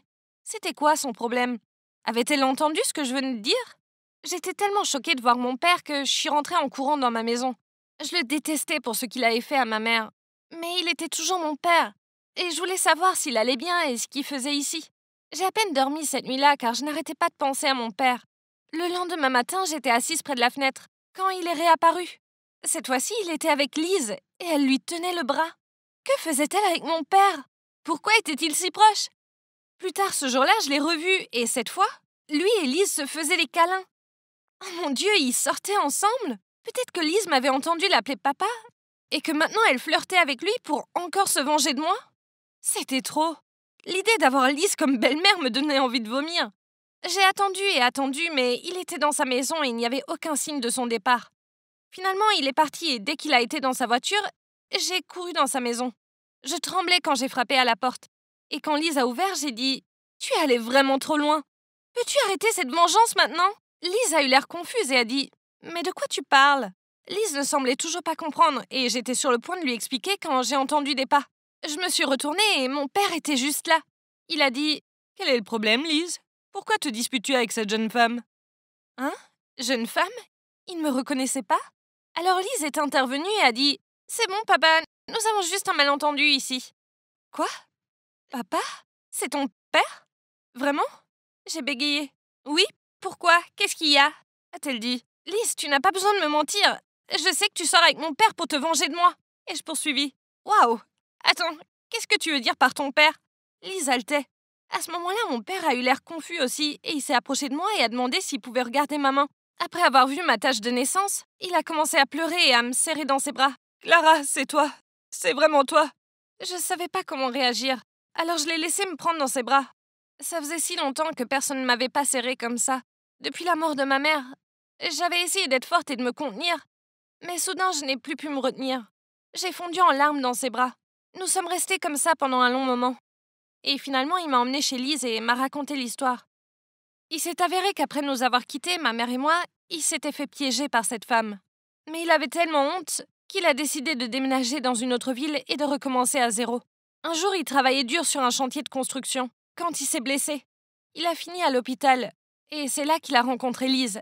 Elle avait eu un accident de voiture et avait besoin d'une transfusion sanguine de toute urgence. Elle a un groupe sanguin assez rare, mais heureusement, mon père avait le même groupe et il s'est porté volontaire pour lui donner du sang. Après ça, ils sont devenus très proches et, comme Lise avait perdu ses 2 parents dans l'accident de voiture, mon père a fini par l'adopter. Je n'arrivais pas à le croire. Mon père avait traversé tellement de choses et, pendant tout ce temps, je pensais qu'il vivait sa vie avec une femme riche. Je me suis sentie si mal pour lui et j'ai décidé de laisser le passé derrière moi et de lui pardonner. Quant à Lise, elle a également été laissée confuse par cette coïncidence. Elle a donc quitté la pièce pour digérer tout ça. Tandis que papa et moi avons pris le temps de rattraper nos vies. Plus tard, Lise a préparé le dîner pour nous 3. Et avant que nous nous y mettions, elle a timidement pris ma main et a dit « Clara, j'ai été si horrible avec toi. Je suis désolée. Je sais que tu n'es pas responsable de mon divorce. Mais j'étais quand même contrariée et c'est pour ça que je t'ai joué tous ces mauvais tours. C'était tellement enfantin, pas vrai? S'il te plaît, pardonne-moi. Ma sœur. » Nous avons ri et nous nous sommes serrés l'une contre l'autre pour faire la paix. Je ne pouvais pas le croire. Après toutes ces années de solitude, j'avais soudain une sœur et mon père était de retour. Ma vie avait enfin pris un nouveau tournant. Et je riais presque à l'idée que tout cela était dû à ma rencontre avec Simon. Au moins une bonne chose était sortie de cette relation désastreuse. Ok Cupcake, dis ah. Ah. Oh, ils étaient vraiment en train de se nourrir l'une l'autre. Sérieusement, comment j'étais censé me concentrer sur le film avec eux en train de faire ça? C'est dégueulasse. Agacé, je me suis levé, j'ai renversé mon seau de popcorn sur leur tête et je suis parti. Ne paniquez pas, je ne suis pas fou. Ce n'était pas n'importe quel couple, non, je les connaissais bien. La fille Béatrice, c'est ma meilleure amie. D'aussi loin que je me souvienne, c'était juste elle et moi. Les meilleurs amis du monde. Mais un jour, ce type, Adam, a débarqué de nulle part et hop, ils ont commencé à sortir ensemble. Vous savez ce qui était le pire? Ce Adam avait 2 ans de moins que nous. Ils étaient si immatures. Sérieusement, à chaque fois que je faisais des plans avec Béatrice, ils nous suivaient aussi. Soudain, mon téléphone a sonné. C'était Béatrice. J'ai levé les yeux au ciel en répondant, sachant qu'elle allait être furieuse. « Stéphane, comment as-tu pu? Je n'arrête pas de trouver du popcorn dans mes cheveux. C'est dégoûtant, tu es si enfantin. » Ouais, peu importe. C'était elle qui m'avait transformé en 5e roue du carrosse pour notre soirée cinéma prévue. J'ai mis fin à l'appel. J'avais fini de lui parler. C'est alors que j'ai vu l'article des nouvelles apparaître sur mon téléphone. Il y avait une alerte météo pour un orage magnétique bizarre. Il était conseillé à tout le monde de rester chez soi et d'éteindre tous les appareils électroniques. Ça me convenait, ce n'était pas comme si je voulais rester en dehors de toute façon. Je suis donc rentré chez moi et me suis endormi directement. Le lendemain matin, je me suis réveillé et hey, pourquoi mon père était-il assis au bout de mon lit? Je me suis frotté les yeux et lui ai demandé ce qui se passait. Il semblait perdu dans ses pensées, puis il a posé sa main sur mon épaule et a dit « Rien mon fils, si tu as envie de parler, je suis là pour toi, je comprends. » Puis il a quitté ma chambre. Hein? Qu'est-ce qui s'est passé? Je suis descendu pour le petit déjeuner, c'est alors que j'ai entendu ma grand-mère dire « Je vais vous prouver qu'il ne l'est pas. » Puis j'ai entendu papa dire « Maman, ce n'est pas grave, même si c'est vrai, c'est toujours notre Stéphane. » Mais quand je suis rentré dans la cuisine, ils se sont tués et m'ont regardé. J'ai dit « Hey, les gars, c'est quoi le problème ?» Alors ma mère a répondu en me passant une assiette de crêpes. « Rien, fils. » Même ma petite sœur Laïla se comportait bizarrement. Elle m'a fait un sourire bizarre puis a secoué la tête. Ok, c'était bizarre, mais j'ai juste haussé les épaules et j'ai mangé mon petit-déj. Après, maman m'a demandé de l'aider dans la rocaille. Oui, bien sûr, je veux dire, ce n'est pas comme si j'avais quelque chose de mieux à faire. Mais laissez-moi vous dire que ces pierres sont beaucoup plus lourdes qu'elles n'en ont l'air. Alors que je me battais pour en porter une, j'ai soufflé à maman. Où veux-tu que je mette ça? C'est si lourd, tu peux pas appeler papa pour aider? En secouant la tête, elle a dit « Non, tu peux le faire, tu n'es pas un garçon faible. » Puis elle a continué à me demander de porter le tas de pierres dans tout le jardin. J'ai continué jusqu'à ce que j'ai le bras gelé et que je n'y arrive plus. J'ai dit à maman que j'avais besoin de faire une pause et j'ai commencé à me diriger vers l'intérieur. Elle m'a crié après « Non, tu peux le faire tout seul, tu es un grand garçon fort. » Je ne comprends pas. Pourquoi ne voyait-elle pas que j'étais épuisé?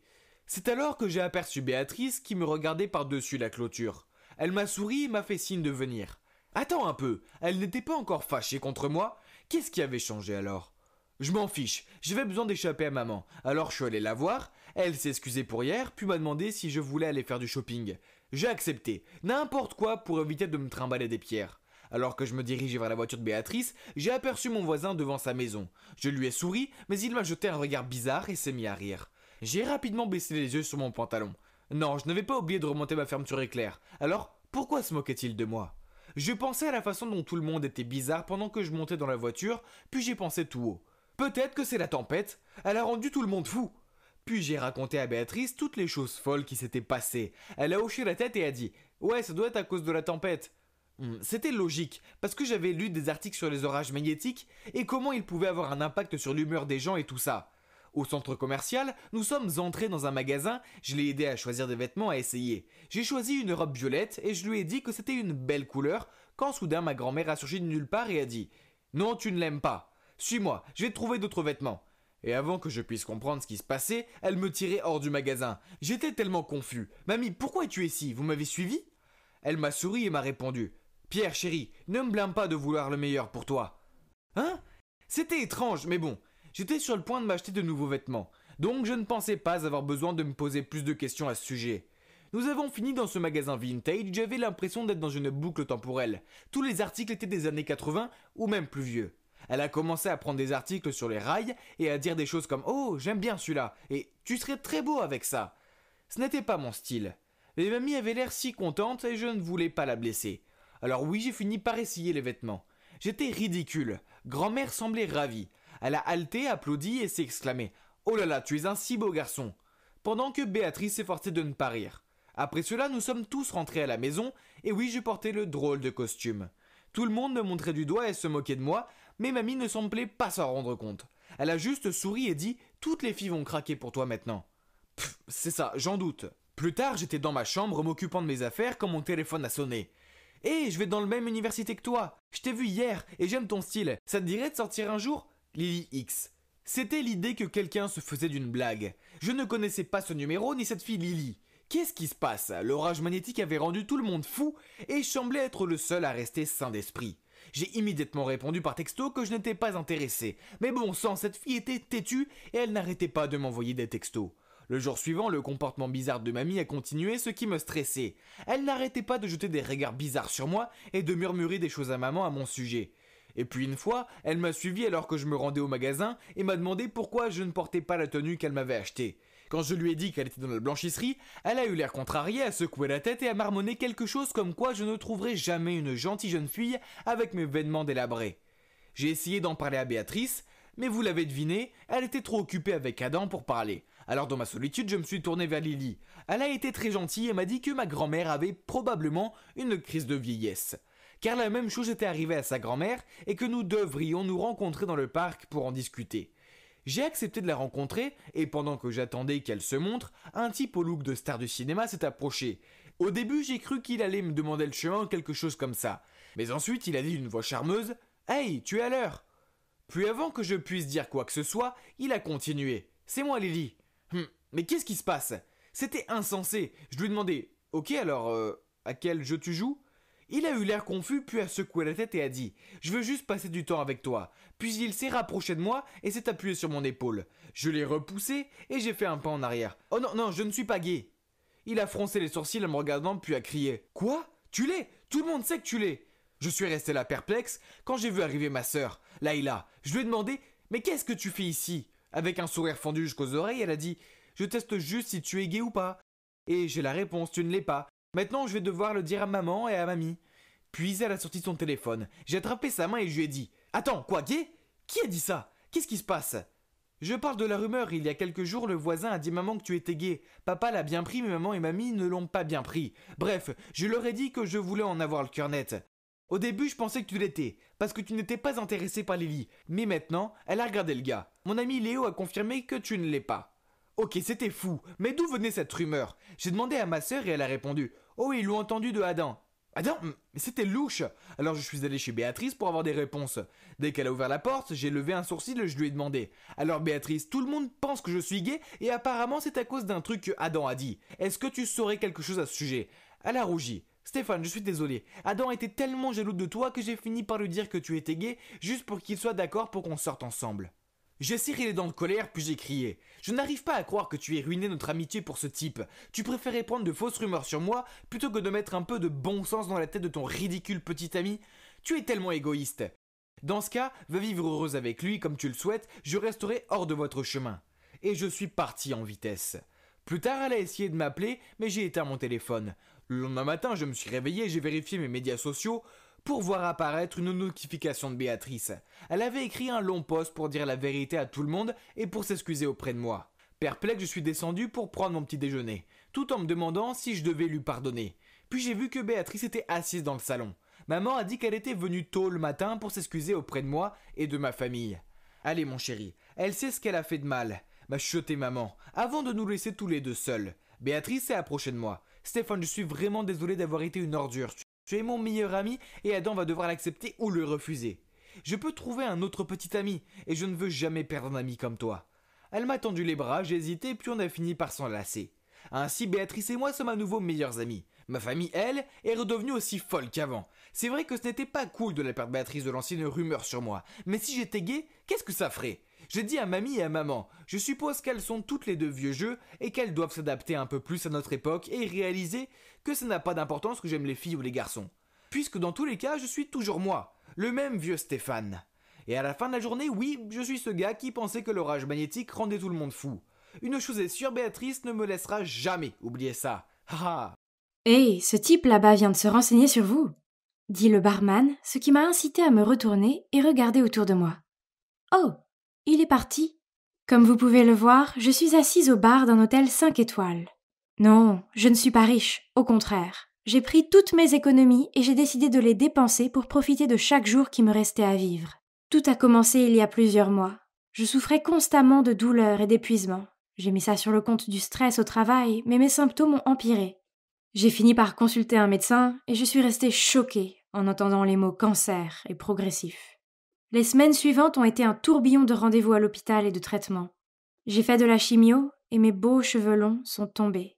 Je me sentais tout le temps fatiguée et sans espoir. J'en ai eu assez, alors j'ai arrêté la chimiothérapie, quitté mon travail et décidé de profiter du peu de temps qu'il me restait. La plage hawaïenne est si belle. Puis, soudain, quelqu'un m'a foncé dessus. Ah! Son verre m'a trempé. Je les ai entendus dire « Oh mon Dieu, je suis vraiment désolée !»« Oh, hé, vous êtes la fille qui était assise seule au bar tout à l'heure !» J'ai levé les yeux et waouh, qu'il était beau! J'ai secoué la tête et insisté sur le fait que c'était ma faute pour ne pas avoir fait attention. Après ça, il m'a rejoint pour une promenade et nous avons commencé à discuter. Oh, il s'appelle Antoine au fait. Donc, le lendemain, je l'ai invité à déjeuner. Je n'ai pas beaucoup d'appétit ces jours-ci, et le plus que je pouvais faire était de regarder fixement mon assiette à peine touchée. Alors, j'ai su que je devais être honnête avec lui. « Hey, Antoine, je t'aime vraiment bien et je veux apprendre à te connaître davantage. Mais j'ai un cancer et il ne me reste plus beaucoup de temps. » Au début, il y a eu un silence écœurant. Mais ensuite, il a pris ma main et imaginez quoi? Il m'a dit qu'il voulait aussi apprendre à me connaître. Les quelques semaines suivantes avec lui ont été magiques. Puis, nous sommes revenus en ville et avons continué à sortir ensemble. Antoine était tellement génial et me couvrait constamment d'amour. Un soir, après le dîner, Antoine nous a conduits jusqu'à cette colline. Il a dit qu'il voulait me montrer la ceinture d'Orion, et c'était si romantique. Je ne voulais pas gâcher ce moment, mais il y avait quelque chose que je devais lui dire. « Antoine, j'ai vu le docteur aujourd'hui. Il a dit que rien n'avait changé. Bien qu'il ne l'ait pas mentionné, je suppose qu'il ne me reste plus beaucoup de temps. » Mes larmes ont coulé sur mon visage. J'ai passé les meilleurs moments avec toi. Je crois vraiment que je t'aime. Soudain, Antoine s'est mis à genoux et m'a demandé « Ma chère Angela, veux-tu m'épouser ? C'est le moins que je puisse faire pour toi. » J'étais sans voix, alors j'ai hoché la tête et je l'ai serré fort dans mes bras. J'étais trop heureuse. Je n'ai pas pu m'empêcher de partager notre histoire d'amour sur les médias sociaux. Rapidement, des milliers de personnes l'ont aimé et partagé en disant quel couple inspirant nous étions. C'était fou, mais fantastique. Leur soutien m'a donné l'impression que je pouvais affronter mon cancer, le monde, tout. J'ai commencé à remarquer qu'Antoine recevait beaucoup d'attention de la part des autres filles. Elle savait qu'il était le gars qui avait fait sa demande à la fille mourante, alors elle semblait s'attrouper autour de lui et l'admirer. Puis, un jour, alors que nous étions ensemble au magasin de robes de mariée, je suis sortie de la cabine d'essayage dans cette magnifique robe, me sentant comme une princesse. Mais j'ai alors vu Antoine parler à une autre fille. Elle a touché son épaule et je l'ai entendu dire « Ta fiancée a beaucoup de chance de t'avoir ». Puis elle s'est penchée plus près de lui. « Antoine !» je lui ai sifflé et j'ai demandé « Bébé, de quoi j'ai l'air ?» Il s'est détourné de la fille et m'a regardé fixement. « Ouais, magnifique !» Il a souri maladroitement. Je n'ai pas pu m'empêcher de me sentir mal. Je sais que c'est un homme attirant, mais il était sur le point de m'épouser. Ce n'était pas du tout agréable de le voir flirter avec quelqu'un d'autre à l'essayage de ma robe. Pourtant, j'ai essayé de mettre tout cela de côté, car je voulais profiter du peu de temps qu'il me restait. Le mariage était un rêve devenu réalité. C'était un jour si magique. Puis, juste avant notre lune de miel, je suis allée voir mon médecin. À mon grand et complet choc, il m'a dit « Je suis content de vous informer que vous êtes en voie de guérison. » Oh mon Dieu, je n'en croyais pas mes oreilles. Je me sentais mieux. Je me suis précipitée à la maison pour annoncer la bonne nouvelle à Antoine, mais sa réaction n'a pas été celle que j'attendais. Son visage s'est effondré. Il est d'abord resté sans voix, puis il a bégayé. « Félicitations, chérie. » Qu'est-ce que ça veut dire ? Quoi qu'il en soit, notre lune de miel a été merveilleuse. Mon appétit était revenu et j'en profitais au maximum. Miam, la nourriture a si bon goût. Cela n'est pas passé inaperçu auprès d'Antoine, et il m'a dit « Tu peux essayer de mâcher plus doucement ?» Peu importe, j'avais l'intention d'apprécier ma nourriture. Quand nous sommes revenus à la maison, j'ai emménagé dans son appartement. Pour l'amour de Dieu, il y avait des assiettes sales et des chaussettes puantes partout. Comment quelqu'un d'aussi méticuleux sur son apparence pouvait-il vivre dans un tel état ? Je me suis dit qu'il n'y avait pas de problème, que je l'aimais et que je devais apprendre à aimer son désordre. C'était si bon d'être en vie. Et j'admets que j'ai peut-être exagéré sur les snacks, les gâteaux, les repas à l'extérieur, et oui, j'avais pris quelques kilos en trop, alors les tâches ménagères étaient un peu trop pour moi. D'ailleurs, pourquoi devrais-je les faire ? C'était son bordel. Mais une fois, quand j'en ai eu marre de voir ses caleçons puant partout, je lui ai demandé « Comment un type qui te ressemble peut-il vivre dans ce trou à rats ?» Mais il m'a ignoré et est allé directement au lit, et ses ronflements bruyants n'ont pas tardé à suivre. Qu'est-ce qui se passe ? Où était l'homme gentil et charmant que j'avais épousé ? Lassée, j'ai fait de mon mieux pour nettoyer un peu l'endroit. J'étais essoufflée et je transpirais beaucoup. Ma tête me démangeait super bien, alors j'ai enlevé ma perruque et je me suis gratté le cuir chevelu. À ce moment-là, j'ai entendu Antoine crier et quand je me suis retournée, il se tenait le visage de peur. « Bébé, qu'est-ce qui ne va pas ?» Je me suis précipitée vers lui. « Oh, je vois !» J'ai éclaté de rire. « Oh, c'était juste trop inconfortable de porter cette perruque, alors je l'ai enlevée, c'est tout !» « Mais regarde, mes cheveux repoussent !» En tremblant, il a bégayé. « Tu portais une perruque tout ce temps ? Tu as l'air terrifiante !» « Eh bien, oui, je suppose que les cheveux qui poussent en dents de scie me donnaient l'air assez effrayante. »« Tu ne devrais pas être heureux pour moi ?» J'ai marmonné et forcé un sourire tout en essayant de remettre la perruque. Savoir que j'étais capable de vivre à nouveau était incroyable. Mais vivre, avec mon mari lunatique et insouciant, maintenant, ce n'était pas si génial. Un soir, il est rentré du travail de mauvaise humeur et a commencé à me crier dessus parce que je n'avais pas rangé. Je lui ai dit que je ne devrais pas avoir à le faire, puisque ce n'était pas mon bordel. Il m'a regardé de travers. « Je subviens seule à nos besoins à tous les deux. Je rentre à la maison pour te voir, te prélasser sur ton énorme derrière, et tu oses me parler comme ça ? C'est toi qui dois te lever et travailler, puisque tu manges 2 fois plus que moi. » Ces mots m'ont fait mal. Alors avec des larmes aux yeux, je lui ai dit « Comment oses-tu me parler comme ça ?» Antoine était sur le point de dire quelque chose, mais il a fait une pause. Puis, il a juste soupiré. « Écoute, je suis désolée bébé, je sais que tu es en train de te remettre. » Je l'ai regardé fixement et j'ai dit « Je n'ai rien fait pour le dîner, alors allons manger dehors. » J'appréciais mon poulet tournant, il était si bon que j'ai peut-être pris une trop grosse bouchée, qui s'est logée dans ma gorge. Bientôt, je me suis étouffée, je ne pouvais plus respirer.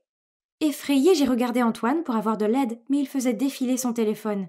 Puis, à mon grand étonnement, il est parti vers la salle de bain. Je continue à taper sur la table pour appeler à l'aide. Heureusement, un serveur s'est précipité et m'a frappé très fort dans le dos, et j'ai réussi à recracher le morceau de poulet. Quand Antoine est revenu, j'ai demandé avec colère. « Comment as-tu pu me laisser comme ça ?»« De quoi tu parles, bébé ? Je t'ai vu apprécier ta nourriture. Tu as fini ? Rentrons à la maison. » Oh !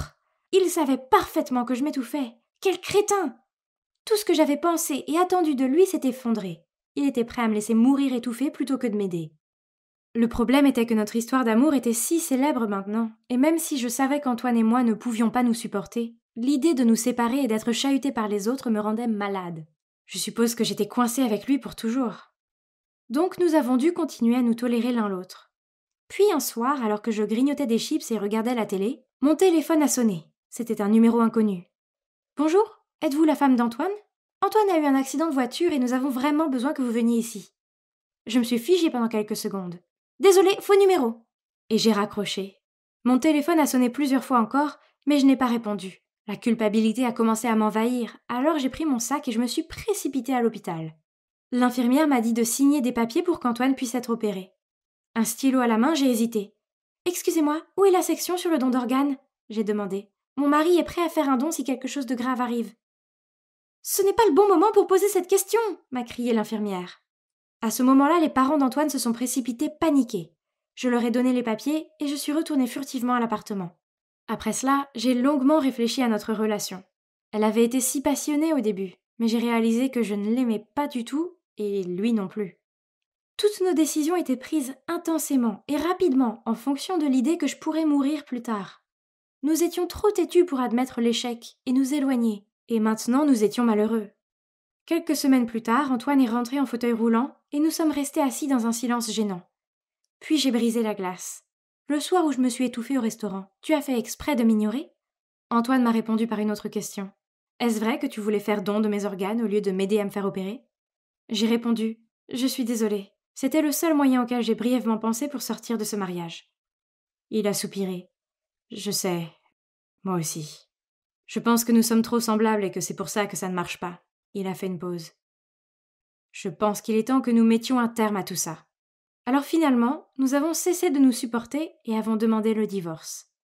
Les gens sur les médias sociaux étaient furieux et ont posté beaucoup de commentaires venimeux tels que « Tant pis pour le couple qui nous inspirait » et « Pour moi, ça crie au mariage frauduleux ». J'ai décidé de fermer tous mes comptes en ligne, leur opinion n'ont plus d'importance. J'ai le soutien de ma famille et c'est le plus important. Étonnamment, je suis toujours amie avec Antoine. Nous avons vécu beaucoup de choses ensemble. Et il n'est pas si mauvais. Mais je ne veux jamais vivre avec lui. Ah ! J'ai même rencontré mon petit ami actuel grâce à Antoine, car c'est lui qui m'a présenté à lui. N'est-ce pas drôle ? Parfois les choses ne se passent pas comme prévu, mais ce n'est pas grave. Vivre un mensonge juste pour sauver un ego meurtri est bien pire. Oh, au fait, ce sont mes vrais cheveux. Je suis maintenant en parfaite santé. Rappelez-vous, on ne vit qu'une fois. Alors ne perdez pas votre temps à essayer de plaire aux autres, mais profitez plutôt de la vie et vivez-la au mieux. Je me rendais dans la classe quand une fille a crié « N'entrez pas, on se change !» Je me suis immédiatement arrêté. Je les ai entendus rire comme des dauphins qui couinent. Ne sachant que faire, je me suis retourné frénétiquement pour partir et bang ! Brille, brille, brille, petite étoile ! Je me suis murmuré à moi-même. Qu'est-ce que ce mur faisait là et pourquoi y avait-il toutes ces étoiles en plein jour ? Je suis tombé à genoux et peur que mon nez saignait. Puis j'ai vu cette jolie fille qui me regardait fixement. Hélas, était-elle un ange ? Ne vous inquiétez pas, vous allez vite vous habituer à cette école. Au fait, je m'appelle Dalina. Puis elle m'a fait un clin d'œil. Non, ce n'était pas un ange, c'était une étudiante. Donc, je m'appelle Daniel, et mon premier jour de travail en tant que professeur principal n'était pas comme prévu. J'ai déjà enseigné de la physique dans une école mixte, mais jamais dans une école privée pour filles. J'ai choisi d'être transféré ici en raison des maisons pour les enseignants et les salaires élevés. Pour être honnête, si je ne vais pas abuser de la bourse et finir par m'endetter, je n'aurais certainement pas quitté la maison et coupé tout contact avec ma femme, Anna. Elle payait toutes mes dettes et c'était trop pour l'orgueil d'un homme. Alors j'étais là, à essayer de gagner de l'argent pour pouvoir la rembourser et regagner son cœur. Et dès le début, j'ai su que cette école serait différente, car lorsque je suis venu rencontrer la directrice, j'ai vu un groupe d'adolescentes rieuses rassemblées à l'extérieur de son bureau. Elles chuchotaient entre elles, ont pris des photos de moi. et ont même fait des signes de cœur avec leurs doigts. À la fin de la réunion, la directrice a dit « Vous serez le deuxième enseignant de sexe masculin dans notre école. » Monsieur Richard est un peu vieux jeu, donc je pense que vous serez un vent de fraîcheur, a-t-elle dit en souriant. Puis elle m'a présenté aux autres enseignants dans la salle du personnel. Et lorsque j'ai serré la main de Monsieur Richard, il a souri et a dit « Elles vont vous manger tout cru. » Quel vieil homme étrange. Qu'est-ce qu'il voulait dire par là? Je suis un gars confiant, professionnel, et c'était une bande d'adolescentes. Ce travail doit être un jeu d'enfant, non? Puis j'ai vu un groupe d'étudiantes avec leurs lèvres pressées contre le verre dépoli. Elles ont rigolé et se sont enfuies. Bref, pour en revenir à mon premier jour complet ici, j'ai laissé Dalina m'aider à me lever. J'ai mis un tissu dans mon nez pour arrêter le saignement, puis je me suis rappelé ma devise. Se connaître soi-même est le vrai progrès. Puis j'ai pris une profonde inspiration et j'ai essayé de commencer ma classe professionnellement. Des dizaines de paires de yeux me fixaient. J'avais l'impression qu'on me regardait pour le dîner. Ensuite, des vêtements de sport sont éparpillés dans la pièce. Burk, encore pire. Il y avait cette odeur bizarre qui frappait directement mes organes olfactifs. Ce n'était pas la douce odeur d'un parfum ou autre. C'était comme des odeurs corporelles intenses. C'est étrange. Peut-être que mon sens de l'odorat a été affecté par mon saignement de nez. Peu importe, la leçon doit continuer. Alors que je marchais dans la classe, un cri est venu du coin. « Alerte code rouge !» Puis cette fléchette rose est passée devant mon visage. Et j'ai dû me pencher en arrière pour l'esquiver. Mon cœur s'est arrêté de battre pendant une seconde. Comme dans un manga japonais, la fille l'a attrapé à la manière d'un ninja. Mais attendez, j'ai regardé de plus près et j'ai découvert que c'était juste un tampon. Mon Dieu, qu'est-ce qui se passait? Mon premier jour de travail avait été mouvementé. J'avais besoin de m'allonger et de boire un verre. Mais les choses se calmeront quand l'excitation de ma présence sera dissipée, non? Pas du tout. Chaque jour semblait devenir plus fou. J'ai bientôt eu mon propre fan club. Car chaque midi, Dalina et ses amis me suivaient partout. Et chaque matin, elle m'apportait une bouteille de jus de fruits avec un mot mignon collé dessus. Les choses se sont envenimées quand un jour à la cafétéria, Dalina s'est approchée de moi, a tordu une mèche de ses cheveux et a dit « Monsieur, je vous aime bien ». Sachant très bien ce qu'elle voulait dire, j'ai essayé de répondre naturellement. « Je t'aime bien aussi, tu es une bonne élève ». Elle a mis son bras autour de moi et d'une voix de dragueur a dit « Non, je veux dire que je t'aime bien ». Je suis devenu tout rouge et j'ai instantanément desserré ma cravate. Bon sang, il faisait chaud ici. À l'aide, envoyez de l'aide. J'ai forcé un sourire et lui ai dit que j'avais une réunion, puis je suis sorti aussi vite que possible. C'était intense, mais heureusement, j'avais une journée de sport pour me distraire de toutes les hormones des adolescentes. J'étais dans l'équipe d'athlétisme à l'époque, alors j'ai réservé ma place dans la course de fond des professeurs. Alors que je m'échauffais, j'ai vu Dalina et ses amis tenant une énorme pancarte avec mon visage dessus. Les professeurs d'autres écoles ont tous rigolé quand ils l'ont vu.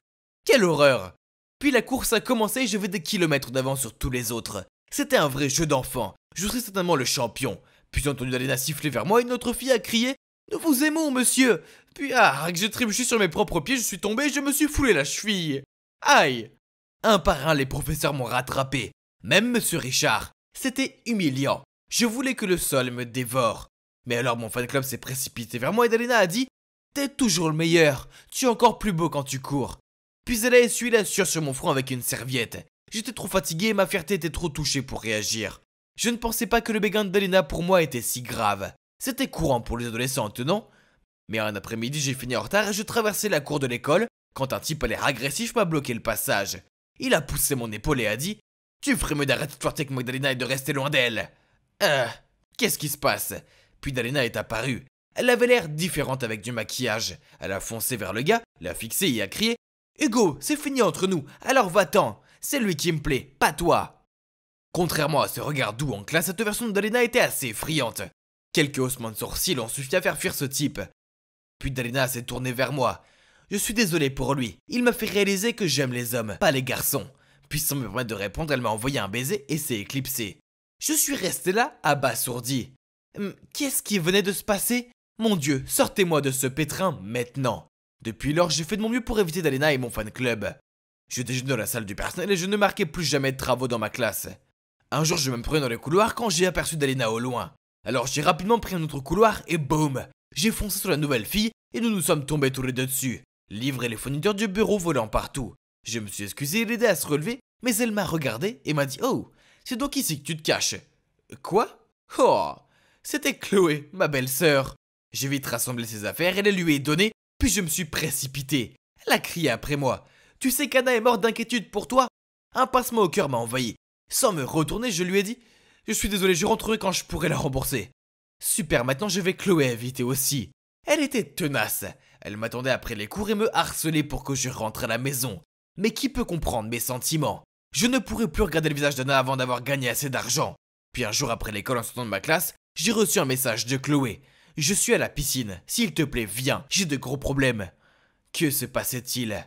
Craignant que quelque chose de grave ne lui arrive, je me suis précipité là-bas, en sueur et essoufflé pour la voir debout, l'air parfaitement bien.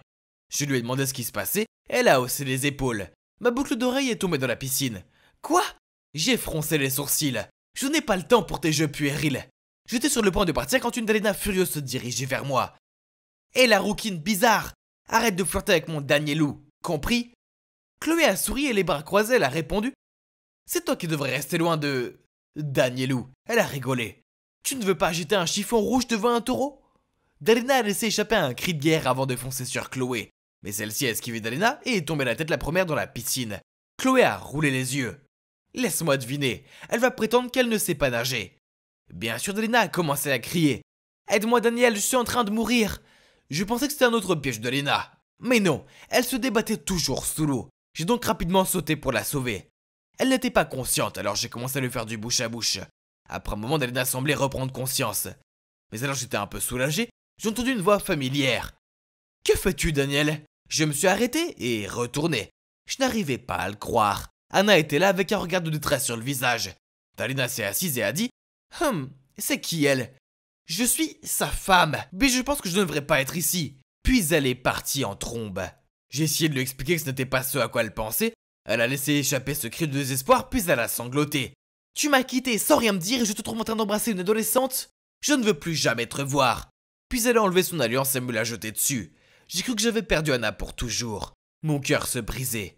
Mais alors Dalina s'est approchée de nous et a dit « Je suis désolé, je ne me noyais pas. J'ai fait semblant pour qu'elle m'embrasse. Tout est de ma faute, ne lui en voulez pas. » Puis Chloé est apparue et a soutenu Dalina. Elle a avoué qu'elle avait organisé la rencontre avec Anna et moi à la piscine pour que nous puissions nous parler et régler tout ça. Mais Dalina est apparue et a tout gâché. Après ça, Dalina a enfin réalisé que je suis un homme marié et heureux. Elle a arrêté tous ces trucs de fan club. Mais elle m'apporte toujours du jus de fruits. Mais cette fois avec un mot d'excuse collé dessus. J'ai fait de mon mieux pour me rattraper auprès d'Anna pour avoir été un crétin. Je n'aurais pas dû fuir mes problèmes et laisser la femme que j'aime dans le flou. C'était pas juste. Quant à ce travail, je suppose qu'il n'est pas si mal. Donc je reste dans le coin même si j'ai fini de rembourser Anna. C'est fait du bien d'être le beau gosse de la maison. Et maintenant je suis habitué au groupe d'adolescentes et à leur saute d'humeur. Ha! J'étais assis sur le canapé à regarder un film avec ma mère et mon père, quand soudain, la porte s'est refermée, et nous avons tous tourné la tête pour voir ce qui se passait. Ouais, c'est ma grande sœur Séverine qui faisait son entrée. Elle s'est effondrée sur le canapé et a tapé ses pieds sur la table basse. Puis, alors qu'elle faisait défiler son téléphone, elle a levé les yeux vers nous et a soufflé. « Ah, pourquoi vous me regardez tous comme si j'étais un animal dans un zoo? Je suis pas la bienvenue ici ?» Troublée, ma mère a immédiatement répondu. « Non, ma chérie, nous sommes tous ravis de t'avoir à la maison. » Puis elle s'est tournée vers moi. « Anna, ma chérie, va chercher une boisson pour ta sœur. » Je me suis levée d'un bond et j'ai fait ce que maman m'a demandé. Je sais ce que vous pensez. Pourquoi tout le monde laisse Séverine, la petite demoiselle grossière, s'en tirer? Vous voyez, après une grosse dispute avec maman, elle a quitté la maison à 18 ans et n'est pas revenue pendant 7 années entières. Maman semblait si heureuse qu'elle soit de retour, alors j'ai décidé d'ignorer l'attitude de Séverine et de la laisser faire. Cet après-midi-là, maman m'a demandé de l'accompagner à l'épicerie pour que nous puissions acheter à Séverine ses aliments préférés en guise de bienvenue. Puis, nous avons passé des heures à préparer ce délicieux repas. Je me suis précipitée vers la chambre de Séverine et j'ai frappé à la porte. « Séverine, le dîner est prêt !» Elle m'a répondu en criant « Va-t'en !»« Mais c'est des hamburgers et on a un dessert spécial !» Ai-je répondu. « Pfff, je déteste les hamburgers. Il est hors de question que je mange un dessert plein de sucre. » Je suis descendue et j'ai dit à maman qu'elle ne venait pas. Maman a haussé les épaules et a essayé de faire comme si ce n'était pas grave. Mais je pouvais voir la tristesse dans ses yeux. Papa a tenté de la rassurer en disant « Elle a juste besoin de temps pour s'installer. » « Oui, elle est probablement juste fatiguée, » j'ai ajouté. Maman a forcé un sourire et nous a remerciés tous les deux. Puis elle a préparé une assiette de nourriture et m'a demandé de la porter à Séverine. J'ai frappé à sa porte et je lui ai dit que la nourriture était dehors. Elle m'a répondu en criant « Prends-la !» J'en veux pas. Je l'ai laissée à l'extérieur de sa chambre, mais plus tard, quand maman est montée se coucher, elle a vu l'assiette de nourriture intacte toujours là. Elle l'a ramassé en descendant les escaliers et a fait comme si ce n'était pas grave. Elle ne me bernait pas. Je pouvais voir qu'elle grinçait des dents pour arrêter ses larmes. Quand j'étais petite, je considérais ma grande sœur comme belle et courageuse. C'était une idole. J'aimais la façon dont elle portait des couleurs vives, la façon cool dont elle se coiffait, et son caractère insouciant. Le problème, c'est qu'elle ne semblait pas m'aimer. Elle ne faisait que de me traiter de morveuse, me claquer la porte de sa chambre au nez et me dire de rester loin d'elle. 7 ans plus tard, je pensais que les choses seraient différentes. Elle n'était plus une adolescente, elle était une adulte. Mais non. Il semblait clair que Séverine me détestait encore plus que jamais. Je ne sais pas pourquoi. Ne me considérait-elle pas comme une vraie sœur, parce qu'on avait des pères différents? Vous voyez, mon père n'est pas le sien, car son père est parti quand elle était petite. Puis maman a rencontré mon père et m'a eu. Je ne sais pas, je n'arrive pas à comprendre pourquoi elle me déteste toujours autant. Au fil des semaines, Séverine n'a pas semblé s'installer du tout. Au contraire, son comportement a empiré. Elle jouait de la musique forte jusqu'à si tôt le matin. Elle recouvrait la maison de ses vêtements, assiettes, tasses, etc. Elle était la personne la plus désordonnée qui soit, qui ne nettoyait jamais. Une fois, je suis descendue pour la voir assise à la table du dîner, en train de grignoter les sandwichs que j'avais préparés pour l'école. Puis, quand je lui ai dit poliment, elle a ronflé et a dit « Ils sont dégueulasses de toute façon. Alors, je te fais une faveur. » Ensuite, elle a pris la voiture de maman sans lui demander, ce qui a obligé maman à prendre le bus pour aller au travail et elle est arrivée en retard. Quand maman lui en a parlé, Séverine a juste souri, lui a jeté ses clés de voiture et a dit « Tu n'as plus d'essence » et est partie. Maman a essayé de rester calme et s'est distraite en rangeant la maison. J'ai essayé de la serrer dans mes bras mais elle m'a repoussée et m'a dit de m'en aller. J'avais l'impression que Séverine pouvait toujours s'en tirer et que je suis la seule à me faire engueuler pour rien. Pourtant, Séverine a dû traverser beaucoup d'épreuves, non? Peut-être qu'elle avait juste besoin de temps pour reconnecter avec maman et la paix serait restaurée dans notre maison. Juste quand je pensais que les choses ne pouvaient pas empirer, eh bien, elles ont empiré. Je lisais dans le salon quand j'ai entendu des voix venant de l'extérieur.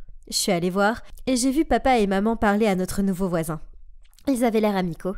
Puis Séverine est apparue et a dit en souriant « Faire connaissance avec le voisin, c'est ça, maman ?» Maman s'est empressée de dire « Séverine, voici Thomas, mon ancien camarade de classe et notre nouveau voisin. Le monde n'est pas si petit. Donc, tu as le même âge que maman. Waouh, t'en as pas l'air. Attends, tu n'as pas dit que tu avais le béguin pour un certain Thomas? Je vois pourquoi. C'est juste dommage que tu te sois précipité pour te remarier, n'est-ce pas? Maman et Thomas se sont lancés des regards gênés, tandis que papa serrait les dents. Oh oh, il n'avait pas l'air heureux. Ravi de te revoir, Thomas, a marmonné maman avant de tirer papa et Séverine à l'intérieur. Derrière les portes fermées, elle a froncé les sourcils à Séverine. Mais elle a juste haussé les épaules et est partie. Ça a dû trotter dans la tête de papa. Parce que ce soir-là, je l'ai entendu interroger maman. « Pourquoi tu ne m'as jamais parlé de ce Thomas avant ?»« Chérie, c'était juste un petit coup de cœur quand j'étais adolescente. T'as bien compris ?»« Oui, bien sûr. » Papa s'est gratté la tête. Maintenant, j'étais coincée au milieu de toute cette tension. Et c'était Séverine qui remuait encore le couteau dans la plaie. Puis, quelques jours plus tard, papa est rentré du travail et a immédiatement commencé à paniquer. La banque a appelé. Apparemment, j'ai dépensé une énorme somme d'argent dans un magasin de montres. C'était toi? Maman a secoué la tête. Je ne savais rien non plus. Puis Séverine a pris la parole. En parlant d'acheter des trucs, je dois trouver quelque chose pour l'anniversaire de Thomas. Je veux dire, il nous a tous invités, alors ce serait impoli de ne pas le faire. Oh oh, je sais que maman n'avait pas encore dit à papa que Thomas avait invité toute la famille à sa fête. Papa a jeté un regard sceptique à maman et a grogné. Oh, je vois. Tu as utilisé mon argent pour acheter à ton amour de lycée une montre hors de prix? Écoute toi-même. Tu es ridicule. Je vais pas rester là et t'écouter m'accuser comme ça. Puis maman est partie en trombe. Je voulais vraiment leur dire que ce matin j'avais vu Séverine s'attarder dans leur chambre, l'air suspicieuse, mais comment pouvais-je aborder ce sujet quand l'atmosphère était si intense? J'ai décidé que je devais affronter la source du problème. Séverine. Quand il n'y avait que nous deux, je lui ai dit « Je sais que c'était toi. Je t'ai vu fouiller dans les trucs de maman. » Elle a juste haussé les épaules et a répondu « Petite Anna, tu sembles être encore plus intelligente que tu en as l'air. » Oui, je l'ai fait. Et alors? Pourquoi es-tu si cruelle? Maman et papa pourraient se séparer à cause de toi. À mon grand étonnement, elle a souri en disant « Eh bien, c'est ça mon plan. Pourquoi tu pourrais jouer aux familles heureuses alors que je suis coincée ici sans mon père? » Quoi? Comment est-ce qu'elle peut être aussi égoïste? Je pouvais plus retenir ma frustration. Comment tu peux faire ça à maman? Je te laisserai pas t'en tirer comme ça. C'est vrai? Et qu'est-ce qu'une souris silencieuse comme toi va faire à ce sujet? Puis, elle m'a bousculée et est partie. Je sais que je dois le dire à maman. Mais ça signifiait lui briser le cœur. J'allais le faire. Je devais juste trouver une manière douce de lui dire que sa fille adorée a pris son pied en ruinant sa vie. Mais alors, avant que j'aie eu la chance de trouver une solution, quelque chose de terrible est arrivé. Le lendemain, en rentrant de l'école, j'ai trouvé papa et maman dans la cuisine. Papa avait les bras croisés et un air sévère sur le visage, et maman était en larmes, en regardant tristement des papiers sur la table devant elle. Des formulaires de divorce. Qu'est-ce qui s'est passé? Anna, tu dois me croire. Je n'ai pas trompé ton père. Puis papa l'a interrompu. Arrête de mentir, je peux le voir de mes propres yeux. Puis il a fait claquer la pile de photos sur la table. Sur les photos, maman embrassait Thomas dans un café. Hein? Ça n'avait aucun sens. Je ne comprends pas. Je n'ai pas rencontré Thomas hier. J'ai rencontré mon amie Sandra. Mais papa est devenu encore plus furieux. Puis il a tiré sa valise vers la porte. Arrête de mentir. Je vois très bien ce qui s'est passé. Et je ne peux plus te faire confiance. Puis il est parti. Maman a pleuré plus fort après ça. Je ne savais pas quoi dire ou comment réagir. Je voulais croire maman, mais ses photos me disaient le contraire. Soudain, la porte s'est ouverte et Séverine est entrée. A regardé maman qui pleurait à chaudes larmes, a fait un sourire en coin et est montée à l'étage. C'est vrai. Séverine, elle doit avoir quelque chose à voir avec ça. Donc j'ai gardé un œil sur elle. En passant devant sa chambre, je l'ai entendue au téléphone. Et sans hésiter, je suis allée chercher maman et je l'ai traînée à l'étage. Bon, je te dois cette fois, mec. Ouais, ces photos ont fait le travail. Ouais, merci. Tes compétences en Photoshop sont excellentes. Elles ont l'air si réelles. Ma mère s'est figée. Une seconde plus tard, elle a poussé la porte, puis elle a regardé Séverine et a murmuré le mot. Pourquoi? Séverine a éclaté de rire. Puis elle a haussé les épaules et a répondu. C'est une vengeance pour l'avoir aimé. Elle m'a montré du doigt. Plus que tu ne m'aimes. Je veux que vous souffriez tous pour avoir vécu heureux ensemble. Pourquoi elle vous a tous les deux alors que moi je n'ai rien? Furieuse, maman a giflé Séverine et s'est écriée. J'ai honte de toi et je veux que tu partes tout de suite. Séverine a serré son visage et a répondu en grognant.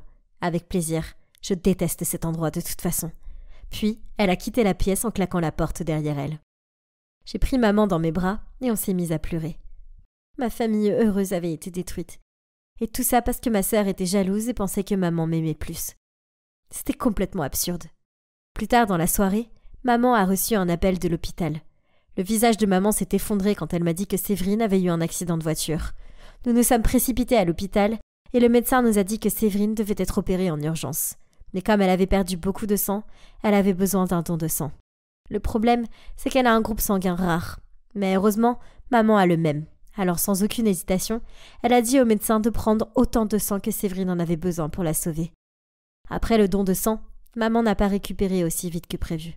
Au contraire, elle est devenue faible et a eu besoin de faire des soins médicaux. Donc maintenant, Séverine était dans la salle d'opération et maman était dans l'unité de soins intensifs. C'était terrifiant. Et si je les perdais toutes les deux? J'ai appelé papa et je lui ai raconté ce qui s'était passé. Et il s'est immédiatement précipité à l'hôpital. L'attente a été angoissante. Mais quand le médecin est arrivé et m'a dit qu'elles allaient s'en sortir et que je pouvais aller voir Séverine, j'ai pleuré de bonheur.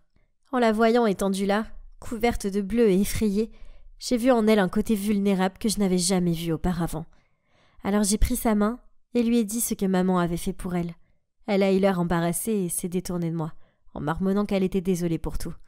Après cela, je leur ai rendu visite tous les jours. Papa est aussi venu à l'hôpital pour voir si elles allaient bien.